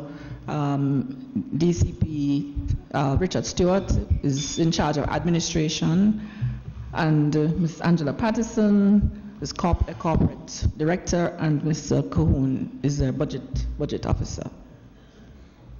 Okay? Yeah. Okay, Mr. Chairman, the PSTEP, Public Safety Traffic Enforcement Management formation, is a new JCF formation that was established by amalgamating two existing formations. That's the motorized patrol and the traffic department. And of course, additional resources were added to this formation. It has the responsibility for traffic management in town centers and the general security and safety of the town centers. It operates in a high visibility mode. So in terms of additional costs, that came about from the purchase of purpose-built equipment, accoutrements to outfit motorbikes, uniforms, raincoats, and that sort of, acquisition. High visibility vests and that kind of stuff. All right. Mr. Chair, comes back to the earlier question about you had two branches that were merged that brought about that department, right? Correct. But that happened almost in the middle of the fiscal year. So I would have thought that since it was a planned exercise, again, it would have been budgeted for the motorcycles, the motor cars, etc., the accoutrement and all, because this is a planned, anticipated and planned exercise. Why is it that that was not provided for in the budget that we passed earlier at the beginning of the fiscal year? That is the difficulty I'm having. I don't have a difficulty with what it did, but that it is coming in a fiscal year, in our supplementary budget. No. But if you recall, sir, remember, I started by saying that this changes in the budget impacted operations because of policies changed in the midstream. So you shift this money to elsewhere? The focus in the midstream shift was on public order, public safety. So with the coming in of the new commissioner, this was the focus on the minister. So then that would impact the arrangements in the consular force by bringing these two areas together to get that amalgamation and to get that strength under public order and public safety. Yes, I would say one thing. We're looking at a supplementary budget and we have had a fair amount of increases. The increase to the budget is what, in excess of 12 billion.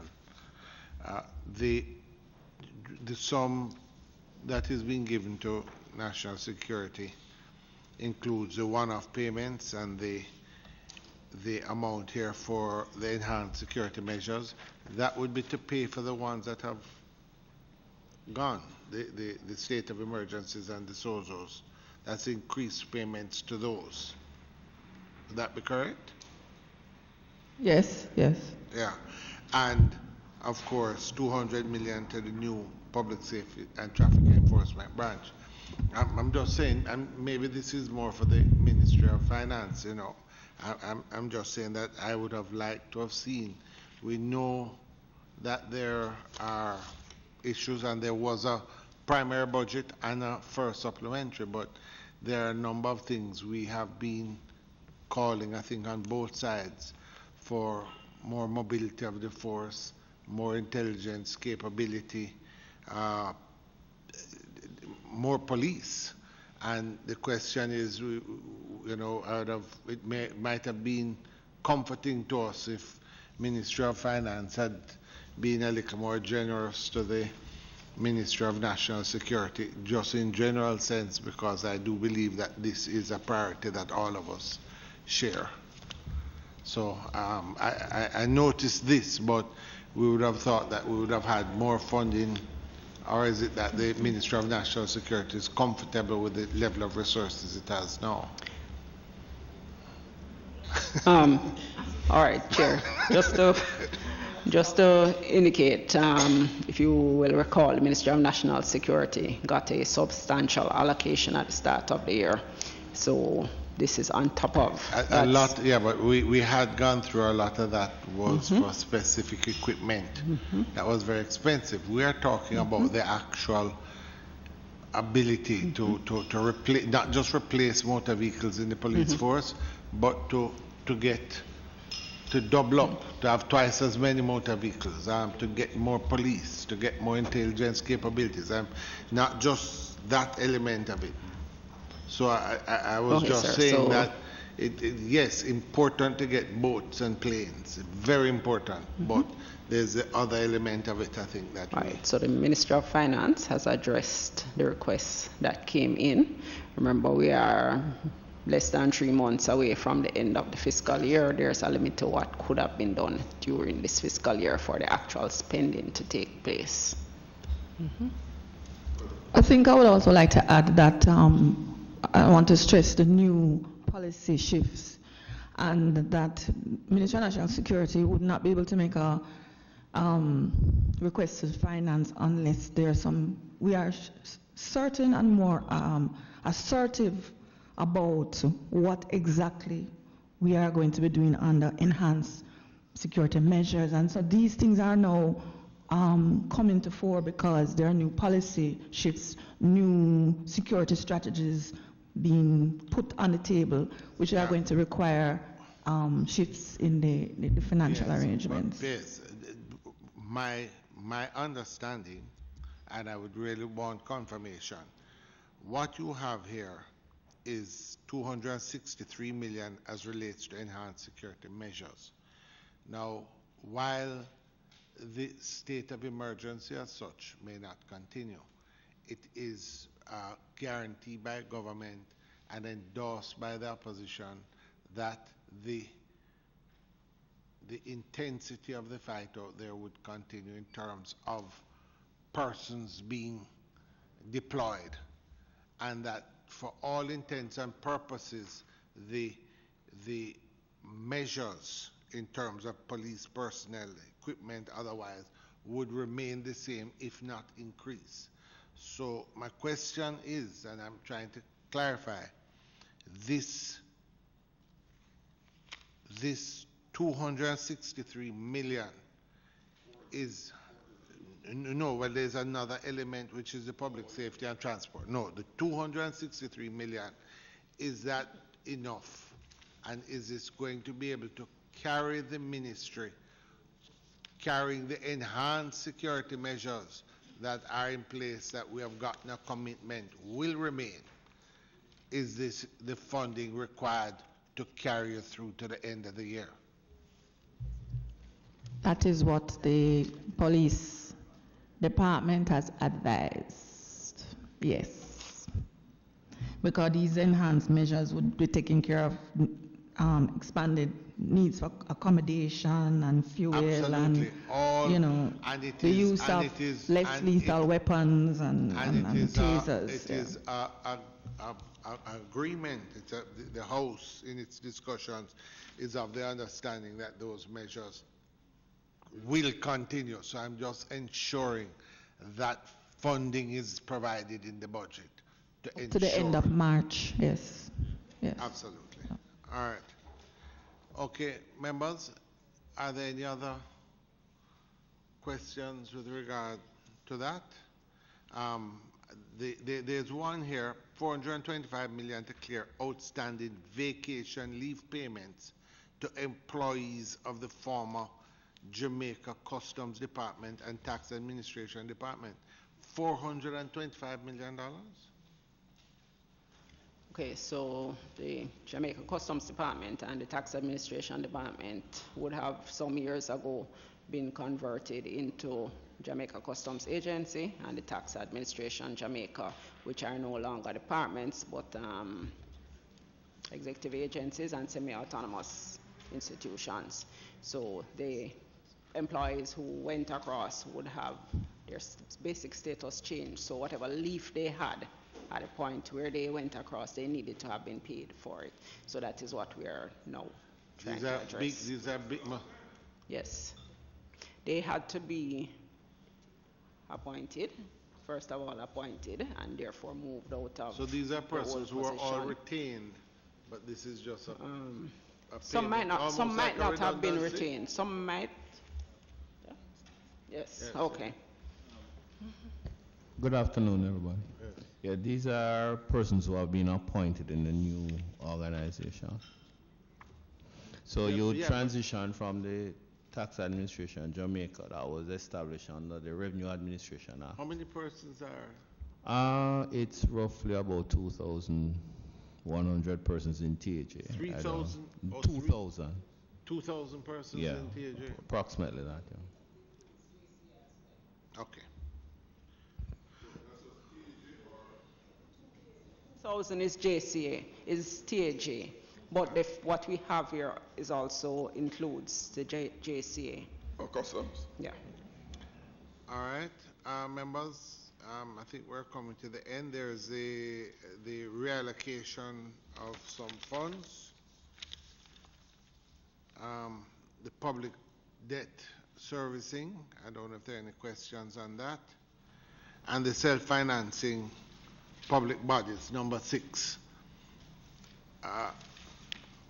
Just looking at this, it speaks to 711 million to facilitate reduction of MDA repairs, ministries, departments, and agencies arrears with the National Water Commission. Now, I'd seen a payment earlier. Right, so it relates to this is the NWC portion of the amount that we would have spoken to earlier. Okay, all right. So now these are the recapping of the ones we just did. The 1 billion well, from the public bodies this perspective. Spectrum Authority is what? Just some license fees that were collected to be turned over? Right, it would have been a license that was sold from some time ago, 2014, and they needed to. It came to the consult fund, and we needed to pass it just to Spectrum. Just a sort of maybe just a question: will we ever have a supplementary budget without JUTC?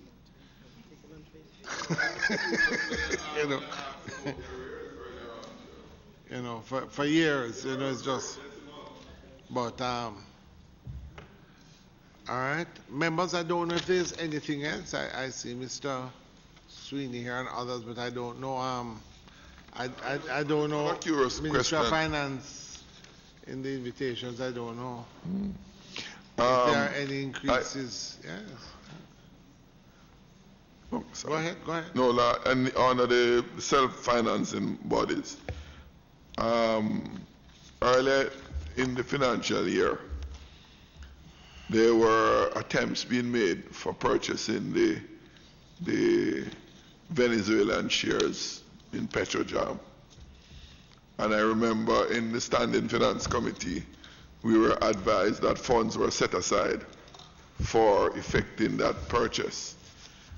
We are about 2 months before the close of the financial year. And with those allocated funds, are they anticipated to be used within the financial year, hence no provision, further provision here? And I've heard of change in offers being made, which would have changed the amount of money allocated then on reserve for that transaction. Any comment on that?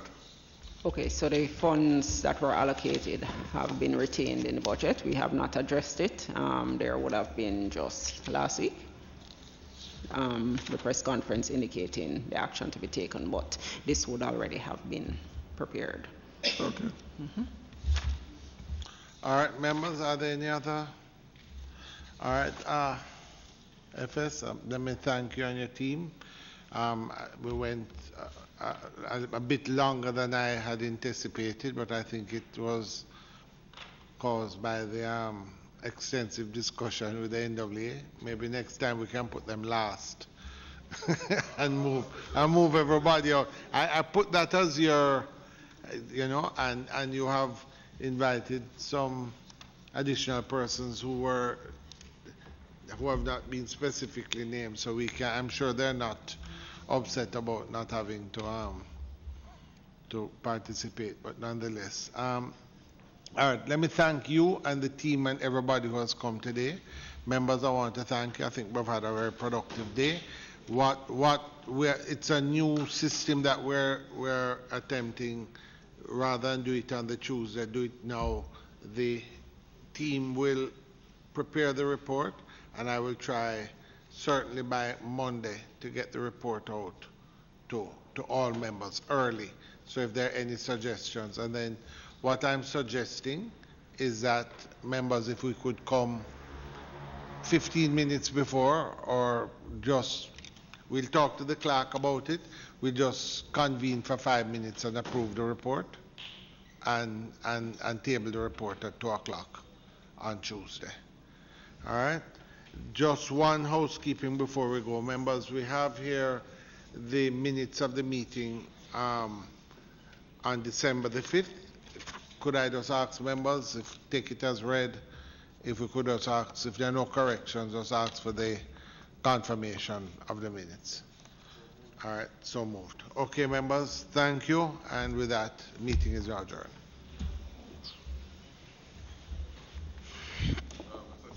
Yes.